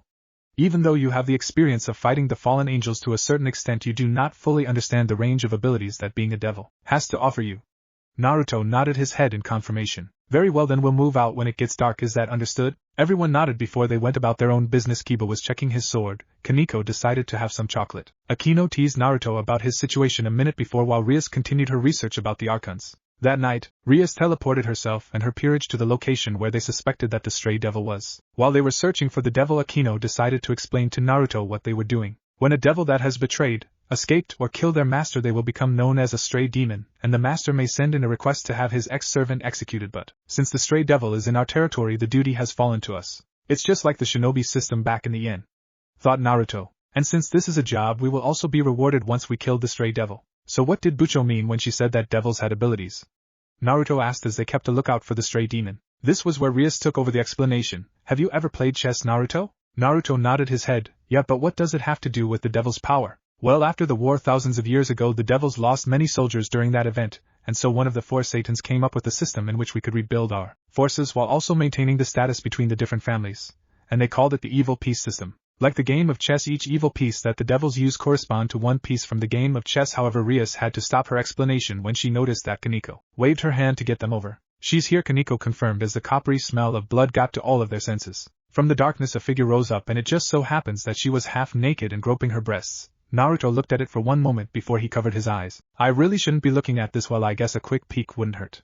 He opened his hand a little bit and took in the sight of her breasts. Oh, I smell 5 little beings to the slaughter. Now who shall be first?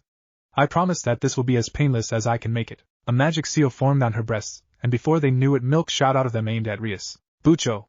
Naruto jumped in front of her and summoned forth his sacred gear to protect her. The milk splashed on the shield and dripped to the ground where it began to melt into the floor. Shit, her milk's like the alien's blood from that one movie Dad really loves, thought Naruto as he steadied himself up while also maintaining his shield. When Rias regained her senses, she glared at Visser, angry at her attempt to kill her. She would make sure that Visser received a painful and agonizing death courtesy of them. Visser, your time has come. I, Rias Gremory, of the Gremory clan, shall now net out your punishment for betraying your master and attacking me as well, Kiba. Hi, Bucho. Kiba stepped forward, drew his sword and gripped it with both hands, but Visser was not amused by him drawing his blade. You impudent child, just because you serve under the house of Gremory, do not expect me to bow to you. From within the shadow, Visser emerged to show that he full being was of some beautiful woman's body on top of some monster legs. To be honest, it was a little freaky to Naruto. As for Kiba, he was not even unnerved as he gripped his sword even harder. Visser brought her monster legs down upon Kiba, but he just vanished before they even hit the ground. He just disappeared, exclaimed Naruto while Rias stepped next to Naruto and nodded. That is because Kiba is the knight, and as a knight Kiba gains increased speed and mobility, enabling him to perform high-speed attacks and maneuvers. Naruto looked back up at Visser, and with a glint of Kiba's sword both of her human arms were cut off with such speed that Visser was totally stunned by what had happened, and when it finally hit her that her arms were cut off she screamed in agony at the loss of her arms. Growling in pain, Visser slowly picked herself up, which was when Kaneko stepped forward to face off against Visser, who in a fit of rage further demonized herself, turning her normal teeth into really sharp one, and her lower body now had monstrous teeth coming out of it.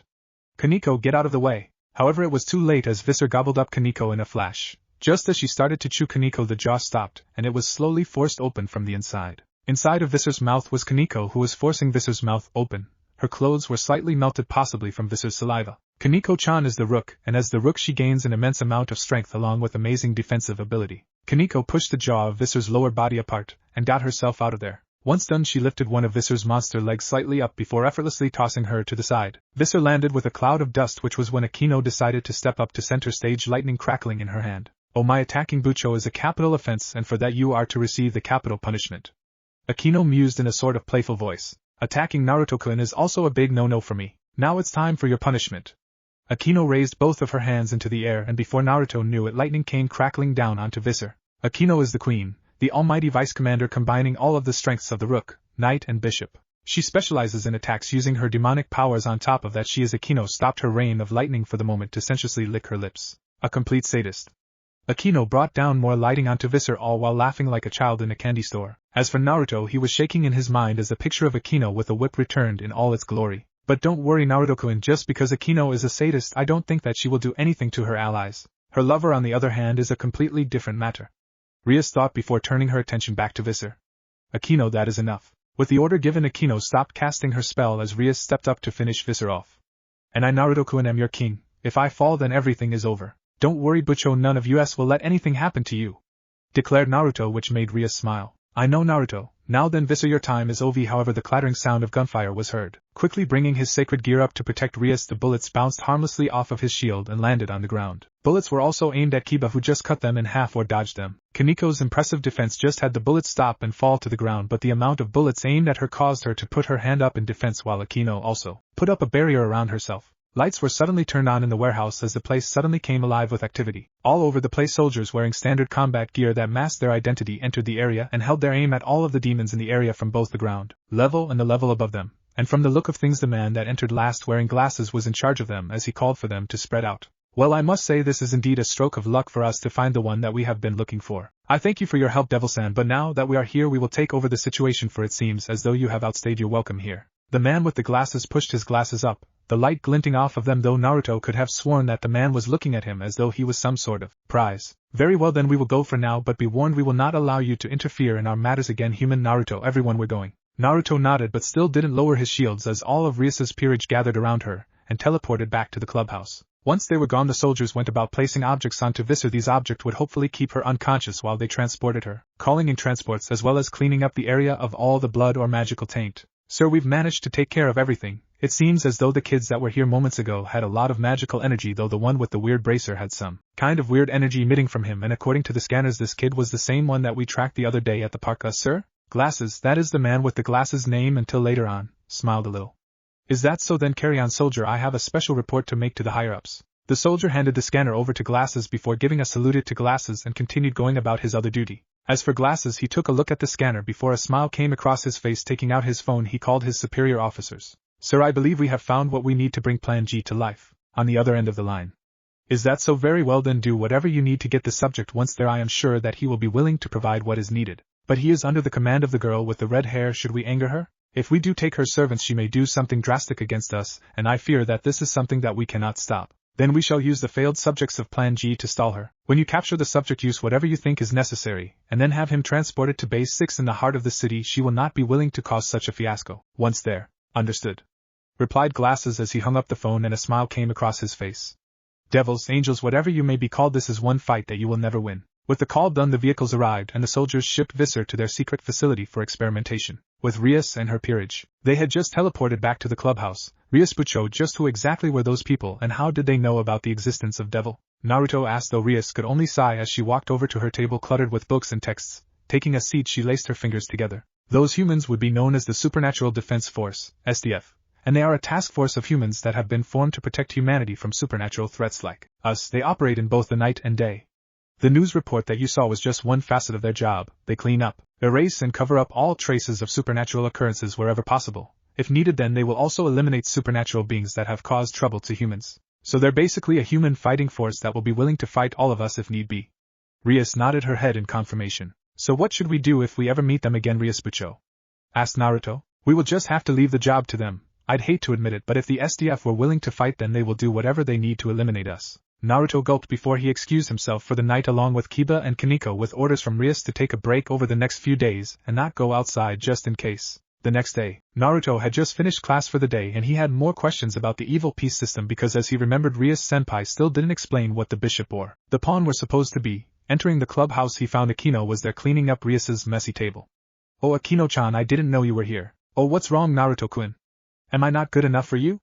Akino hugged her body in a way that just highlighted every one of her curves. No, you're really good, it's just that Rias-senpai never explained what the bishop and pawn's roles were yesterday, so I came down here to find her. I'll explain them to you if you treat me to some afternoon tea. Akino mused. Seeing nothing wrong, Naruto agreed, and both of them left to the nearby mall where they got a booth in a restaurant, ordered some food along with drinks before Akino explained the roles of the other two pieces. Well, for the bishop, they specialize in using magic, which can be used to cast a multitude of spells, though the more powerful the spell, the more magical power they will end up using, so this forces them to use their power carefully, if not they run the risk of being vulnerable to physical attacks. Naruto nodded in understanding. It made sense the bishop would have something like an MP bar which would drain whenever they casted a spell, and if it was all used up, then they probably wouldn't be able to defend themselves. And then last but not least, we have you, the pawn, Naruto. Your special ability is to be able to promote to a queen, rook, knight or bishop in an enemy territory, which could consist of churches or when they are given the permission from their king. Naruto sort of gained a sweat drop when she mentioned that he was the pawn, but then he thought back to chess. A single pawn promoting to a queen could win the game, so he was the weakest when he was in Rias's territory, but when he was in an enemy's territory he could become the strongest.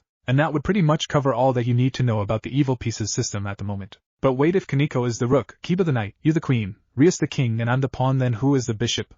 Akino shrugged her shoulders. You may want to ask Bucho about that. Now let's dig in. Naruto agreed and dug into the food. After all, he was paying, so they should eat the food when it was still hot. All the while they made small talk about hobbies, interests, anything to really occupy themselves. A while later the both of them left the restaurant full of goodness. Ah, that was truly a good tea. Thank you, Naruto-kun, we'll have to do it again. Sure, I guess so.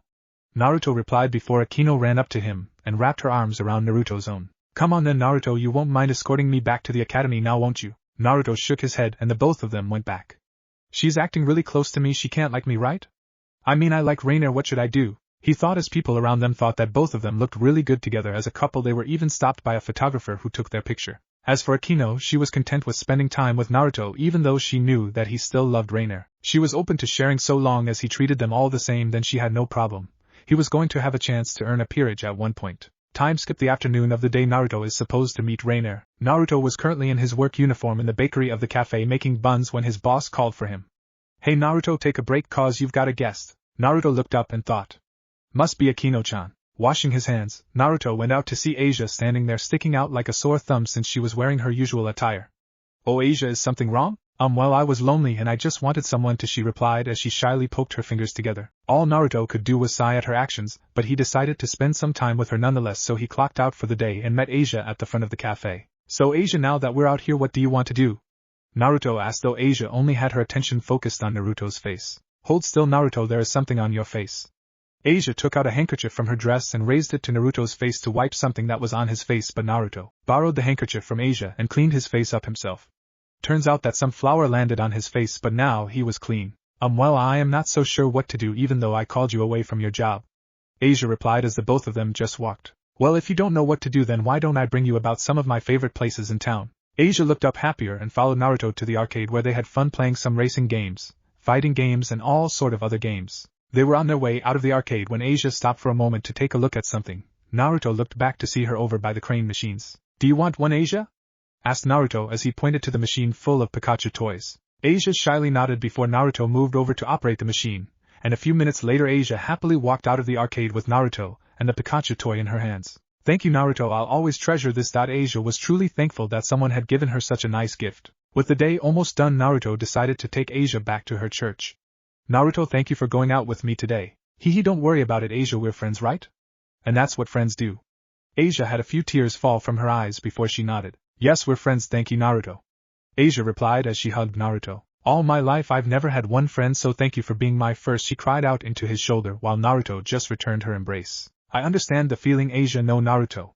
You can't let your own personal feelings get in the way of what is the situation right now. She's a nun, while you're a devil. We can't be friends. Alright then, let's dry those tears then, Asia. It's getting dark and I think your church may send people out looking for you soon. Asia cleaned up her tears and Naruto brought her as close as he could get to the church before his phone vibrated, so he had to cut the trip short and had Asia head up to the church by herself. That night, Naruto was already there at the meeting place and sat down by the fountain waiting for Rainier to make her appearance. Suddenly feeling someone wrap their hands around him, Naruto crooked his head back to see Rainier in her human outfit hugging him.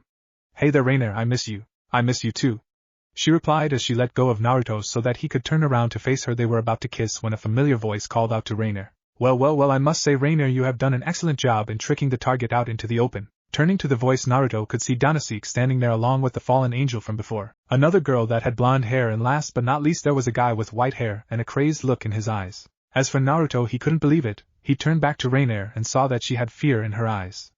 I didn't tell them anything, Naruto-kun, I swear. They had been caught meeting by the other fallen angels, or rather the fallen angels most likely knew about them meeting here ever since they met the last time. Hey, now that we've got him, can I kill him please? The crazed man begged. The black-haired fallen angel nodded, and so the man drew out a sword hilt and a gun. Now devil, time to die. The crazed man charged for Naruto, who brought out his sacred gear to defend himself. Oh ho, so the devil actually has some skill in defending, eh? Well, that's good, cause I would hate for this to get boring, he said as his sword hilt suddenly produced a blade of light that just hit against the shield that Naruto formed. Naruto struggled against the blade for a moment before he managed to push it off and punched the man in the face, sending him flying back. Oh wow, that really hurt. But my blood is now boiling to tear your skin from your body, so won't you let me, Devil-san? Taking out his gun, the crazed gunman shot a bullet at Naruto, which was so fast that he didn't even have a chance to block it. The bullet entered his thigh, sending him to the ground gasping from the pain. Oh, so Devil-san doesn't like my bullets, huh? Well, that's good, cause they're bullets of light, and I'm sure that they'll light up your day, he replied before breaking out into maniacal laughter. Naruto! Rainier screamed as she ran up to him, but she was stopped by the other three fallen angels. Freed, take care of the boy, she is ours. Middle, stay here to make sure he gets the job done. The blonde girl nodded before perching herself up on a tree so that she could see all the action. Seeing that there was going to be fight, Rainier transformed into her fallen angel form to fight off the other three, while Naruto just managed to pick himself up again. His leg was still in pain. Rainier! Come on, critical bracer, give me power. I need power to protect her, he thought, when suddenly his critical bracer glowed with light and exploded. Awakening! As the light faded, Naruto could see that it turned from a simple fingerless glove to a full gauntlet that had some kind of empty bar running from his palm down. What is this? Oh ho, so the devil has gained an increase in ability, huh? Well, good, cause I want this fight. Freed laughed out as he charged Naruto with his blade of light. This time Naruto was ready, and raised his hand to block it, and when he did, the empty bar on the palm side of his sacred gear began to fill up. Damn you, Devil-san! Why don't you just die? Freed screamed out, slamming his sword against the shield, was also firing his gun, all having no effect on the shield. Finally, the bar on Naruto's sacred gear was full and Freed was getting tired from attacking Naruto with no effect. Freed, you loser, let me show you how to finish him off. The blonde fallen angel made a pink light spear and charged at Naruto, who raised his arm to defend himself. And thankfully the shield came online at the right moment, so Mild's light spear just hit the shield, sending Naruto skidding back until he hit a tree. I can't hold on much longer, if only I could do the Rasengan. The bar on Naruto's arm began to blink until the jewel that was on Naruto's palm lit up. Overburst. Before Milk could dodge, a huge sphere similar to the Rasengan, but way bigger, expanded from Naruto's palm, and in a flash of light Middle was consumed by the sphere, and in front of Naruto was nothing but a crater that had a rounded bottom. As for Naruto, he stumbled to the ground exhausted. The bar on his sacred gear was now empty. Wow, who'd have thought a devil like you could have such a powerful ability? But nonetheless, the world has lost a great asset, ha ha ha. Freed gave a moment of silence before he exploded into laughter until he calmed himself down, but alas, the laughter had attracted the attention of one girl. Naruto! Naruto looked over to who called his name, but he could have sworn that the girl had blonde hair. As his vision returned to him, he could finally make out who it is. Asia? Said girl ran up to Naruto and tried to help him up, but was stopped when a shot from Freed's gun nearly hit her. Stop right there, missy. Freed was wagging his fingers, looking ashamed at Asia. Don't you know that the boy before you is a devil? And as you know, devils are our enemies, so what are you doing helping him? Asia looked down at Naruto with a little fear in her eyes before she ran up and blocked Freed's path to Naruto with her body. I don't care. Naruto is my friend, my only friend, and I won't let you kill him even if he is a devil. Freed shrugged his shoulder. Oh well, no skin off my back. He aimed his gun at both of them, but before he could fire a shot, another shot rang out from the side which hit his gun, knocking it out of its path and hitting the ground next to Asia. What? Freed turned to the side to see soldiers who had their guns trained on him. Oh my, this is getting exciting, though it may be a bit too exciting for me. Freed bowed to everyone before he disappeared. I shall see you again, Devil-san, don't ever think you're safe. I will find you and I will kill you slowly and painfully. So we've stopped the target from killing them. A soldier reported as they moved into the area. Good, secure the target, and scan the other one, we could use her in some way. A soldier approached Asia with some kind of device which began to rapidly tick. The soldier looked over to Glasses, who nodded. Bag this one too. He ordered as soldiers came and tied Asia up. As for Naruto, he was carefully sedated by combat medics, placed onto a stretcher, secured properly, and moved on to an armored vehicle along with Asia. Just as the soldiers were ready to move out, a seal appeared on the floor and Rias along with Akino appeared with Rainer, who floated down next to them. Naruto! She screamed out and saw the soldiers immediately point their guns at the entire group. Open fire! Open fire! Soldiers who were able to immediately open fire upon the entire group, but their bullets never touched them, for Akino managed to erect a barrier around them. Shit! They've got a barrier about them, hold your fire. Hold, Glasses ordered as he took out a remote, and ordered the other soldiers to fall back to a safer firing distance with the armored vehicle. Lighting crackled in Akino's finger when she saw that the vehicle moved out. I would avoid doing that, Devil-san. Glasses held his hand over the button on the remote, all the while he slowly inched backwards. Retreat now! Or I will kill everything in the immediate area, devil, angel, or otherwise. Glasses had the look in his eyes that just said, I will do it, so why don't you try something that will force my hand? Rias had a look of anger on her face at the loss of her servant. I would advise you to return him to me or else. Glasses shook his head in denial. Then you leave me no choice. Rias charged up a spell while Akino shot Lighting and Rainer threw a light spear at Glasses. Damn it, they called my gamble, no matter, I still have the remote. All of their attacks never hit Glasses, for they were blocked when he pressed the button, and armored figures that looked similar to Naruto's Nexus form wearing weird armor stood in front of him, their attacks shrugged off by the armored figure. Take care of them. Glasses ordered before he got behind the armored figures and ordered a full retreat of all soldiers in the area. The armored figures managed to hold off Rias and her peerage until their visors began to blink and they disappeared, leaving Rias, Akino, and Rainer alone in the area. Rainer slipped to the ground and was about to go after Glasses, but she was stopped by Akino, who held onto her hand. Rainer, you shouldn't go after Naruto alone. But Rainer wasn't going to hear it, and wrenched her hand out of Akino's grasp. Who are you to tell me what to do? I love Naruto, and he would do the same for me.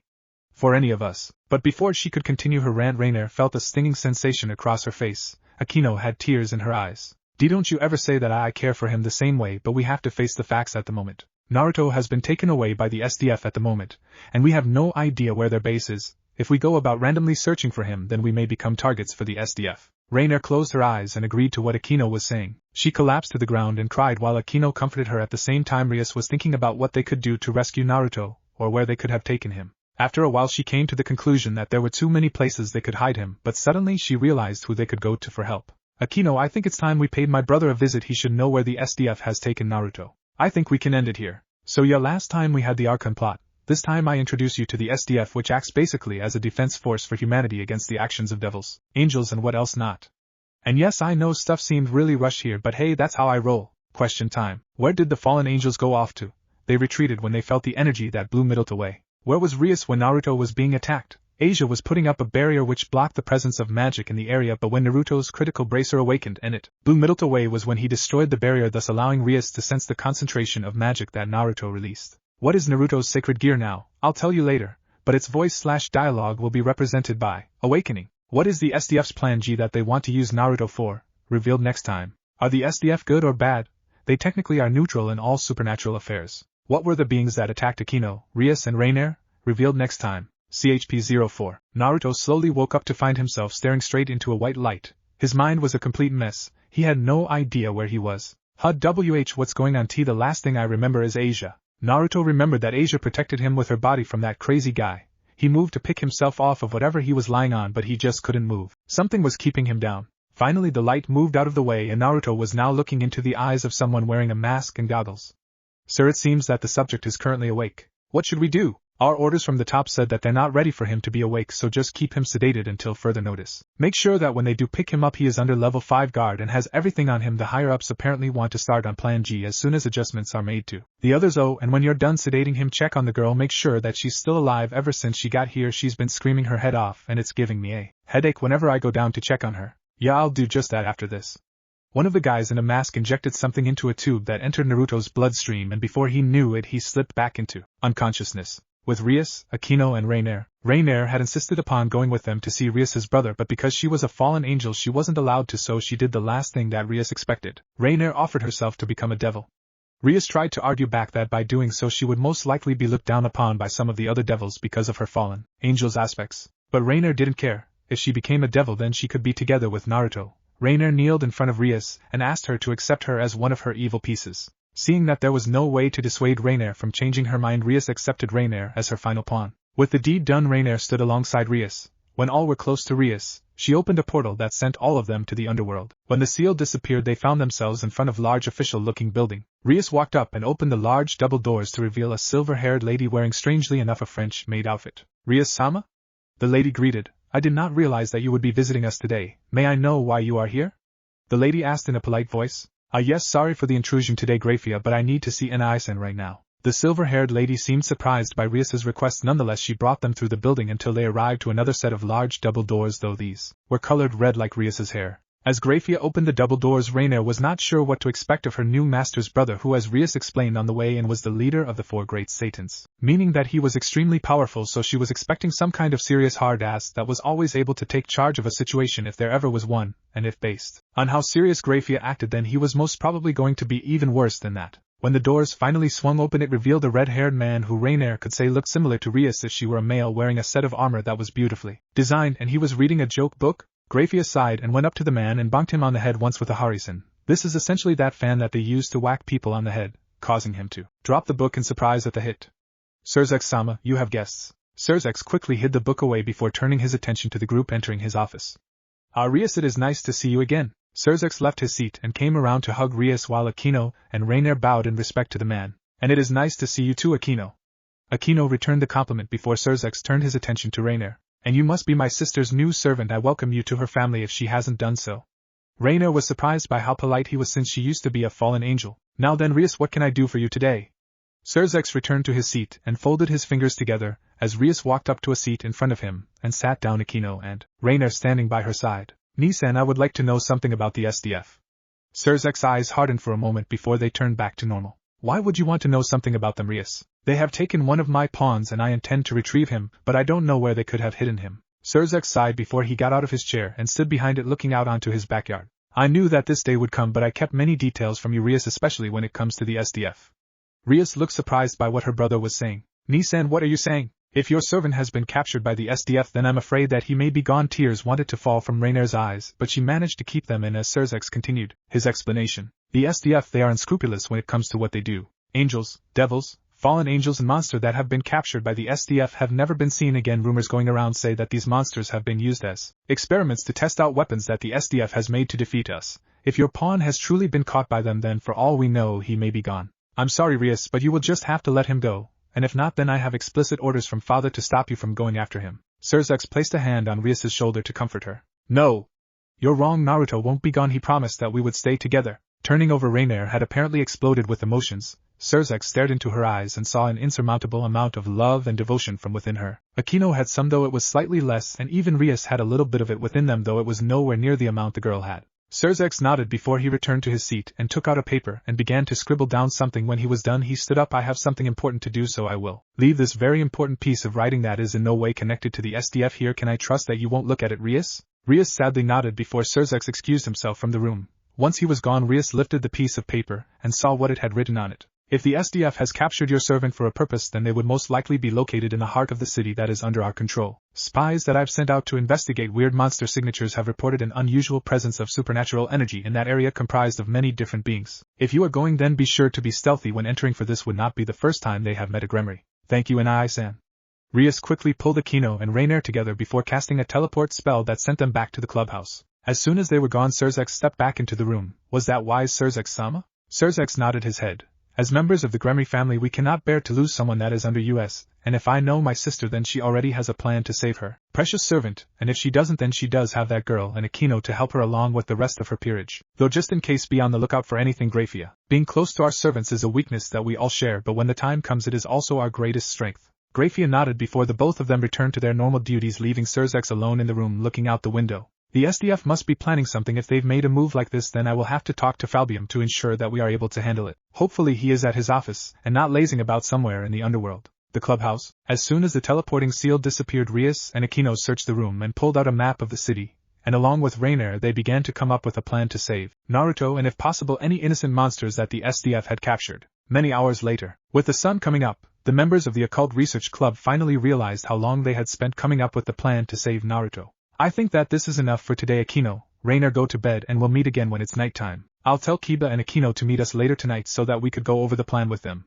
Aquino and Rainier wanted to argue, but a yawn closed that door before it even opened. So Aquino decided to show Rainier to one of the spare rooms that she could use for the time being until proper arrangements could be made for her. Aquino even lent her some clothes to wear until she could get some. Before Rainier turned in, she took off the necklace and held it close to herself. Don't worry, Naruto will be together soon, I promise. Aquino laid in her bed thinking about Naruto, and how she was going to get him used to the idea that one day he could come to love both her and Rainier, while it was still technically legal under the devil law. As for Rias, she was cursing both the SDF and Naruto, the SDF for stealing Naruto from her and Naruto for getting kidnapped by them. But before she turned in for a few hours of sleep, she called in that Aquino, Naruto and herself would not be attending school and to get someone to inform Kiba and Kaneko to meet later tonight. Later that night, Kiba and Kaneko arrived to the clubhouse to find Rias, Aquino and Rainier dressed up in an all-black attire resembling the stereotypical image of ninjas. Bucho, what are you doing and why are you dressed like that? Kiba asked before both he and Kaneko had to catch clothes similar to the one that they were wearing. Put those on now, Kiba. Kaneko, we have a mission to do, and this is Rainier, my new pawn. You can get to know her later after the mission. Going by the serious tone that Rias was speaking, and they knew that this mission was of some importance to her. This was also when Kaneko noticed that someone was missing from their group. Rias, Bucho, where is Naruto-san? That is when Rias took a second to pause and catch her breath. That is who we're going after. Kiba and Kaneko looked at Rias with questioning looks, and even though they didn't say it, Rias knew that they wanted answers as to where he was. Very well then, Kiba and Kaneko, take a seat. They did just that as Rias sat on top of her table. Last night Naruto was kidnapped by the SDF after he was caught in a trap by some fallen angels. Rias looked over to Rainier, who looked down in shame before she continued. So now we have to go and rescue him. From information that I have gathered, Naruto is currently being held in the center of the city, so we will need to be stealthy as possible. And now Kiba and Kaneko understood the urgency of the situation. Rumors that they heard from other devils said that monsters that the SDF captured were never seen again, and if they captured Naruto then they were possibly doing who knows what to him. So what is the plan to rescue him, Bucho? Rias brought out a map of the area that had markings all over it. Aquino and Rainier will first set up an illusion spell around the main building of the SDF so that the people outside don't know what is happening, and the SDF also can't call in for more reinforcements from their other facilities.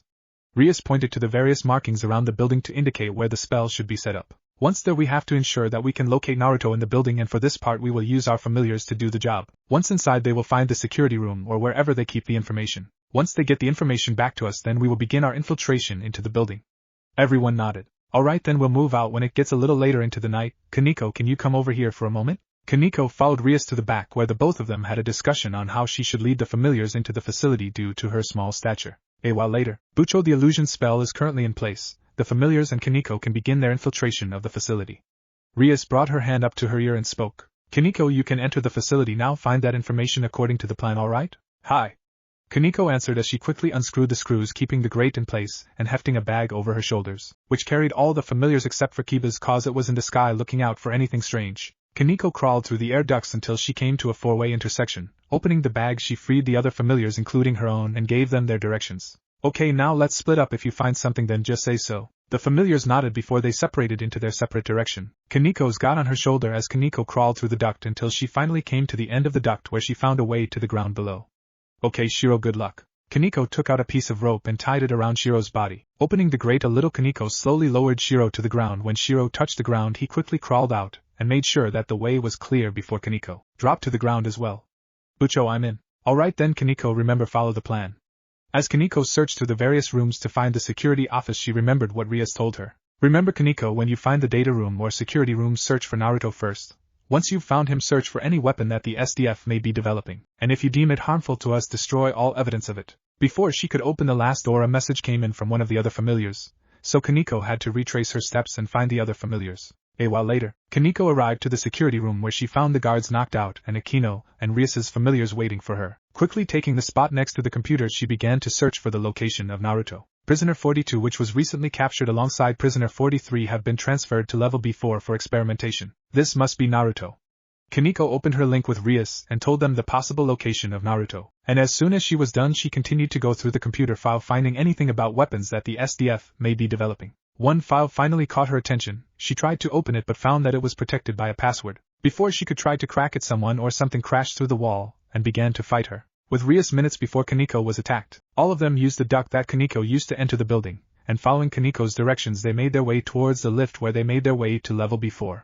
As they made their way down, all of them began to feel sleepy. This gas is everyone hold your breath," Rias ordered, but it was too late as they slumped to the ground. Unknown amount of time later, all of them began to slowly wake up when they found themselves tied up with some kind of cuffs in the cage. With them they found the blonde girl that was taken with Naruto. Kaneko with her clothes slightly torn, and by Kiba's side was his sword, but when he wanted to touch it, a shock ran through him. They tried to break them off, but it found that they just couldn't do it. Well, it seems that all of you are awake just in time for us to show you our latest experiment. I hope you don't mind the tight space, but the girl wanted to see her friend so much, so we decided let's all meet him together. Also, those cuffs around your hands have been made from palladium, so don't try to use any of your magic. And before I forget, you may call me Captain Lee. Looking up, the entire group saw the light glinting off of the glasses that the man wore. Soldiers came by the cage and using a forklift they moved it further into the room, where they saw Naruto heavily weakened from something. His eyes were half-lidded and he was sweating heavily. Naruto. Hearing the voice, Naruto looked in the direction of them and saw Rainier and everyone else. He shakingly raised his arm and touched the glass that he was in. Rainier help. Lee went over to one of the men standing by the consoles in the room. Now then, ladies and gentlemen, may I present to you humanity's greatest defender. All around the room lights were turned on, and they pointed at something in the room. When their eyes managed to adjust to the brightness, they saw that the figure in the middle of the room was in fact a human-sized statue that had a diamond-shaped object on its chest with some kind of markings as well. All those in the cage looked at the figure in shock. Yes, this will be humanity's greatest defender. Lee pressed a button to reveal the armored figures from before. For so long our experiments have failed due to the imperfect monsters we captured, but now we have the perfect catalyst to bring Subject 09 to life. So the monsters that you captured were turned into those things. Rias spat out. Yes, they were supposed to be humanity's perfect protector, but those monsters did not have what it took to fully bring the statue to life, but nonetheless we now have this boy. And the energy that he has is the perfect match, so begin the transfer. The scientist pressed a button on the console he was working on, and it activated the machine that Naruto was in, which began to transfer energy from him to the statue. Arg! Ah! Screamed Naruto as he squirmed about in the space that the machine allowed. Naruto! Stop it, you're going to kill him! Rainier screamed as she crashed her shoulder against the cage, but the bars just wouldn't budge. Akino looked on with horror as Naruto's scream chilled her blood. Rias and everyone else looked on with concern as Naruto screamed. Finally the statue began to glow, and in a single flash of light it blinded all of them. When the light faded they saw that the statue now had gray skin, red lines running down its body, and it had bronze cuffs on its ankle and wrists. Rise, Pteranoid! The statue's eyes lit up and the object on its chest turned green when it was done. Pteranoid raised its right hand straight up while its left hand was bent at an angle pointed upwards. Raph! It cried out in a deep voice. Alright then, let's try out Pteranoid's abilities. And it just so happens we have a batch of volunteers right here. Lee waved his hand. The soldiers and scientists retreated out of the room, leaving Rias, her peerage, and Asia in the room with the Pteranoid and its companions. The cuffs around the devil's wrists were released, and the cage collapsed. The Pteranoid took up a battle stance before bringing its arms into an L shape and fired off a beam at them. Thankfully Akino managed to bring up a shield to protect them. Unfortunately for them the beam was too strong and shattered the barrier. As for the armored figures, they took a battle stance and charged past the Pteranoid to engage them. Hold them off while we get Naruto. They nodded as they each took one armored figure while Rias prepared to engage the Pteranoid with the help of the blonde girl. With Kiba, he managed to pick up his sword after the shock effect on it was disabled and charged at the armored figure. The figure swung its arm at Kiba, so he went under it and successfully managed to dodge its punch. Using his sword, Kiba tried to strike at the figure's chest, but the armor on the chest was too strong and stopped the blade's stab. Deciding to try another move, Kiba brought his sword about and aimed instead for the creature's leg, which got the result that Kiba expected. The armored figure fell to one knee and groaned. Now I know your weakness. Disappearing in a burst of speed that the creature just could not comprehend, Kiba appeared behind the armored figure, sheathing his blade. The wrists and ankles of the creatures sprayed out what Kiba suspected was the creature's blood before it collapsed to the ground dead. But before he could go to help Naruto, a fist shot out and connected with his face, sending him stumbling back. Another figure now faced him. Hell, looks like there is more of you. With Kaneko, I will have my revenge. Kaneko brought up her fists and charged at the armored figure. As for the figure, it brought up its arms and blocked her punch, but the force of the punch did push the figure back a little bit. Now it was its turn to retaliate by sending a punch at Kaneko. Kaneko managed to successfully catch the punch, and using her full strength she brought the creature up into the air, where it flailed about before she threw it to the side. Landing in a crash that created a crater, the figure slowly stood up before it charged at Kaneko once more. Not learning from its previous lesson, Kaneko did the same thing once again and slammed the creature into the ground once more before she sat on the creature and slammed her fists down onto it. Slowly, bit by bit, the armor began to crack, and with a final punch it broke through the armor, and Kaneko's fist destroyed the color timer on it. As she drew her fist out, another figure stepped up to replace the fallen one. Kaneko just cracked her fists and readied herself. With Akino, she had an angry look on her face as she faced the creature in front of her. I will destroy you for hurting Naruto-kun. Lightning crackled in her hands as she brought it down onto the figure. The armored figure took the lightning while walking forward, but before it could reach Akino it tumbled to the ground dead. But before she could go help Naruto, another figure stepped out to face her. None of you will stand in my way! Akino cried out as she sadistically released lightning onto the figures blocking her path. With Rias, Rainier and Asia, they had stepped up to face the Tyrannid. Rainier, take the girl and help Naruto, this is mine. Rainier nodded as Rias charged up a spell and shot it at the Tyrannid, who did a fist-shaped beam attack that was weaker than the previous beam blast, so Rias's spell won and connected with the Tyrannid's shoulder, who grunted in pain and backed up a bit. Using this as a distraction, Rainier and Asia ran past the Tyrannid, who steadied itself and walked towards Rias, sensing that her power was the greatest, and therefore the greatest threat. When Rainier and Asia reached the pod holding Naruto, they found that it was still locked, so Rainier decided to go over to the console that the scientist was working at and looked among the buttons. She couldn't find the button to release the locks, so she made a light spear and destroyed the console, disengaging the locks on the pod. As the pod hissed open, Naruto stumbled out straight into Asia's arms, where she began to heal him but found that there were no wounds on his person. This means that they drained Naruto's essence? How could they? They are monsters. Naruto! Are you alright? Please answer me. Rainier asked, her voice laced with concern. Naruto's eyes opened a little bit, and upon seeing both Asia and Rainier standing over him, he weakly nodded as he tried to stand up but fell to the ground again. Bibucho, everyone needs help, he weakly mumbled and tried to stand up one more, but Rainier and Asia held him down. Please Naruto, don't move, I can heal you, and besides you can't think to fight anything in your current condition, right? Asia begged, tears running down her face. She finally had a friend and she wasn't about to lose him. No Naruto, if you do this then you're going to end up killing yourself. I don't want to lose you. You swore that you would never let go of me. Naruto used his hand to wipe Rainier's tears away while Asia wiped her own tears away before Naruto could see them. Don't worry Rainier, Asia, I won't leave either of you, I promise. Naruto moved to open his jacket. He brought out the EVOL thruster and got both Asia and Rainier to help him to stand up just as they heard Akino cry out. Please Nexus, help me, give me the strength I need to fight. To help those that are close to me. Pulling the EVOL thruster from its sheath, Naruto pointed it in the air. Yeah.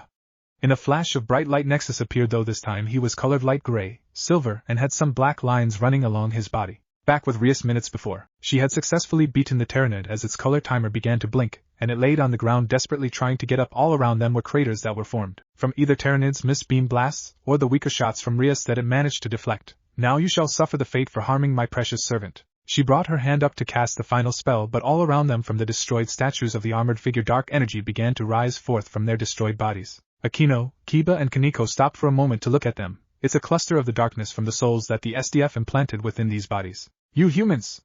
Dabbling in the unknown arts and implanting our essences, our very souls within these bodies. Now you shall know true fear as we take your greatest defender and turn him into our avatar. The souls flew towards the body of the kneeling Tyrannid and entered its color timer. The Tyrannid cried out in pain as the souls entered its body. When all the souls entered, the Tyrannid's body shot up and began to twitch. No, no, no! Lee yelled as he slammed his hand against the consoles in the observation room. Back with Rias, Akino, Kaneko and Kiba gathered next to Rias, winded from their fights against the armored figures, and watched as the Tyrannid began to slowly transform into some grotesque creature that had rocky skin and 6 things on its back. Ha! The transformed Tyrannid, Zelganoid, cried out in a twisted voice as he looked into the air and fired a beam from its forehead that went straight through the building, before it took a fighting stance facing Rias and her peerage. In the observation room, while at the same time Captain Lee and the SDF personnel watched as the Tyrannid was taken over. Our plan has been ruined. Call for a full evacuation. Get everyone out of here now. I want a level 5 guard on those containers. They cannot be harmed. We still have one last card to play, and since Tyrannid's Revial was a success, Subject 10 will most definitely succeed as well. Send those containers to our secondary location until we can come back here and ensure the safety of the facility. The soldiers nodded as they began to pass the order through the comm system. Back with Rias. Be careful everyone, this creature seems different now. It seems far stronger than before. They nodded as they charged at the Zelganoid. Kiba drew his sword and tried to strike the Zelganoid on the ankle, but the Zelganoid saw it coming and kicked Kiba in the face. Send him to the ground. The Zelganoid twisted its foot on Kiba's body before bringing it down once more, making a crater around Kiba and making him cry out in pain, and continued its path towards Rias. Kaneko came forward and threw a punch at the Zelganoid, but the Zelganoid was much faster than her and blocked her punch. Kaneko was surprised by the speed of the creature, since the armored figures were not this fast or strong. Rarg. Zelganoid brought its foot up and kicked Kaneko in the side, sending her skidding a little to the side right into the hands of Zelganoid. It wrapped its hands around her head and slammed her into the ground behind of it. Kaneko tried to pick herself up again, but Zelganoid's strength was just too much, and she couldn't move. Ha! Zelganoid charged energy into its fist and brought it down on Kaneko's back. Ah! Kaneko cried out, her voice laced with pain. When Zelganid's fist left her body, they could see that she had a burn the size of Zelganid's fist on her back. The Zelganoid gave a creepy smile, its head tilted at an angle as Akino stepped up to face it. You will not get near Bucho! Akino shot lightning at it, but the Zelganoid countered with its L-shaped beam blast that destroyed Akino's lightning in mid-flight and headed straight for Akino. She raised her hand to block it, but the beam never hit as Nexus appeared next to her and pulled her out of the way. "AK Akino, are you alright?" Nexus asked, pain and fatigue evident in his voice. Akino nodded as Nexus stood up, faced Zelganoid and took a stance. Zelganoid smiled once again as it took a stance and made its way towards Naruto, who just blocked its punch, but before Nexus could counter the attack, Zelganoid gave a kick that sent Nexus stumbling backwards. Before Naruto could recover from the kick, Zelganoid came up to him, picked him up and threw him back to the ground, where he landed with crash. Zelganoid gave a twisted laugh and stomped on Nexus. As it did so, Nexus cried out in pain. "Naruto!" Akino and Rias cried out as they threw spells in the direction of Zelganoid. Akino's spell barely caused Zelganid to flinch, whereas Rias's spell managed to get Zelganid's attention on her. Turning its head, Zelganoid cried out before it fired its beam weapon at Rias. She put up her strongest barrier, where it was stopped for a brief moment before Zelganoid pushed itself forward, powering the beam up and breaking the barrier. Rias's eyes widened when she saw that the powered-up beam broke through her barrier and braced herself for the pain, but the beam never hit. When she opened her eyes, Rias saw Nexus using his body to block the shot. "Naruto! Are you alright?" She could hear Nexus's color timer blinking, meaning that he was near his end. "Don't worry, Bucho, I am fine." Nexus stumbled a little before he fell to his knees. "Naruto!" Rainer yelled as she made a light spear and threw it at Zelganoid's back, but it dissipated when it struck its back. Apparently Zelganoid had some kind of shield protecting its back. Zelganoid turned to face both Rainer and Asia. Nexus heard Rainer call out, so he shakingly came up to his feet and charged at Zelganoid, his intent to tackle it to the ground. He succeeded and the Zelganoid was moved back a little bit. "Rarg!" screeched Zelganid. It steadied itself by planting its feet firmly on the ground. Zelganid knew that it was in the better position to fight, so it brought its elbow down on Naruto and just went to town on his back. Twice it took Zelganid 3 times to bring Nexus to the ground. Once there, Zelganid gripped Nexus's body, picked him into the air so that he was flailing, and he slammed Nexus's body to the ground hard, creating a spiderweb crack and throwing some of the rubble onto Nexus's body. "Oh!"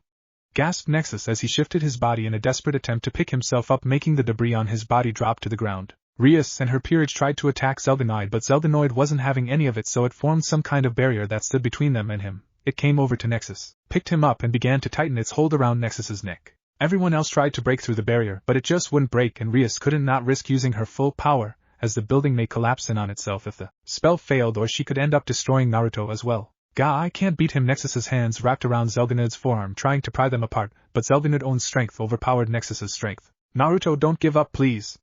You promised that you won't," cheered Rainer and Asia, with everyone else adding in their own support. "Come on, Naruto-kun, don't give up," cheered Akino. "I haven't told you how much I cared yet." "You can do it, Naruto." Play Nexus's opening IU. "Yes, everyone is cheering me on. I can do it."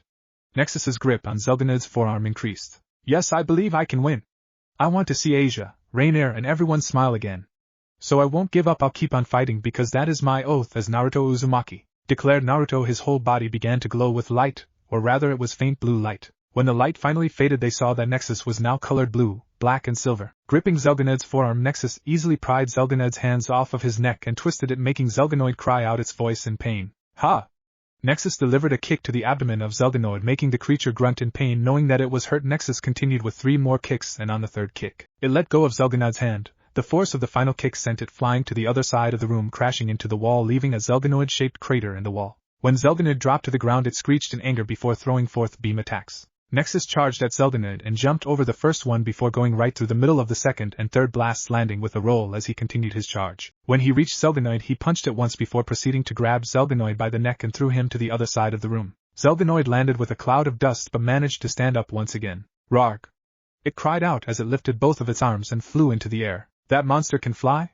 Nexus gasped. "You can too. All you have to do is imagine it, the sensation of lifting off of the ground, and then you can do it," a voice replied. Following its instructions, Nexus began to slowly lift it off the ground, and before he knew it, he was actually flying. Meanwhile, Zelganid brought both of its arms and began to make a sphere of concentrated energy aimed at Rias and her group. "I won't let you do anything to them," Nexus cried out. Nexus flew up and punched the sphere, destroying it, and injuring Zelganoid in the process. Zelganoid was sent crashing to the ground. Parts of its skin was now cracked, while Nexus managed to land it on the ground upright, though he did skid back a little. This was when Zelganoid talked in a raspy, distorted voice. "How could you have gotten stronger? Your strength should have been completely sapped by me. I am better than you. You may have been better than me a while ago, but that doesn't mean that you'll always be the best. I've got friends behind me, and I'll do whatever I can to protect them, because they've given me the strength to fight." Nexus flew into the air followed by Zelganoid as they began to fight in mid-air while they continued to climb to the top of the building. Punch after punch, kick after kick, both Zelganoid and Nexus were evenly matched. Zelganoid threw a punch and Nexus blocked it with his forearm before backing off and kicking Zelganoid, sending the creature crashing into a bunch of desks that were laid out on the upper levels. Grag. Zelganoid released a flurry of beam attacks all aimed at Nexus. Seeing them coming towards him, Nexus headed towards the ground and blocked/deflected as many as he could before giving one kick that deflected a beam right back at Zelganoid, who screeched with pain before landing on the ground even more damaged than before. Now it's time to finish this, the voice cried out. But how? Asked Naruto. As Zelganoid struggled to get itself up, its color timer began to blink. Follow my instructions carefully. Nexus did as instructed. He brought his left arm down, then he crossed his right arm over it, making energy form on his bracer/forearm. Once completed, he brought his hands up and allowed the energy to build within his bracers, before finally raising them up and bringing them into an L shape. Hiya! From Nexus's arms a white-colored beam appeared and struck Zelganoid straight in the chest, stunning the creature. As the beam continued to enter its body, Zelganoid took a few steps forward, and when the beam was fully fired, Zelganoid groaned once before falling backwards, exploding into a shower of rocky pieces. This is the Overray Storm, my strongest attack. Use it well, my host. We shall talk more when you are well rested. Thank you, thought Nexus before he fell forward and fainted, turning back to Naruto in the process. End song. Unknown amount of time later. Naruto woke up an unknown amount of time later to find himself staring into the familiar ceiling of his room, a cloth on his head and his blanket over his body. The last thing I remember was being in the building. Wait, where is Dash? He shot out of the bed, awakening the person lying by his bedside. Oh, Naruto, don't move, you're still tired from the fight with that monster. Naruto looked over to see Rainier staring into his eyes. But before they could do anything, Rainier came over and tightly hugged Naruto. I am so glad that you're alright, Naruto. Naruto returned the hug and comforted Rainier as tears fell down onto his shoulder. Don't worry, Rainier, I kept my promise, but where is everyone else? Rainier wiped her tears away before she replied, Oh yeah, Bucho pulled some strings with your parents, and now both Asia and I are staying with you. Naruto nodded his head for a bit before he realized what she said. Wait, what? However, before he could say anything else on the matter, a thud was heard outside of his room, so both of them opened the door to see Asia on the ground, a chair a few inches away from her, and she was rubbing her butt in pain. Oh, why do these things always happen to me? Naruto could only sigh as he moved to help Asia lift the chair. No, Naruto, you just woke up, you shouldn't be doing work like this. But Naruto simply waved it off. Don't worry about it, Asia, besides I think that I've been asleep long enough.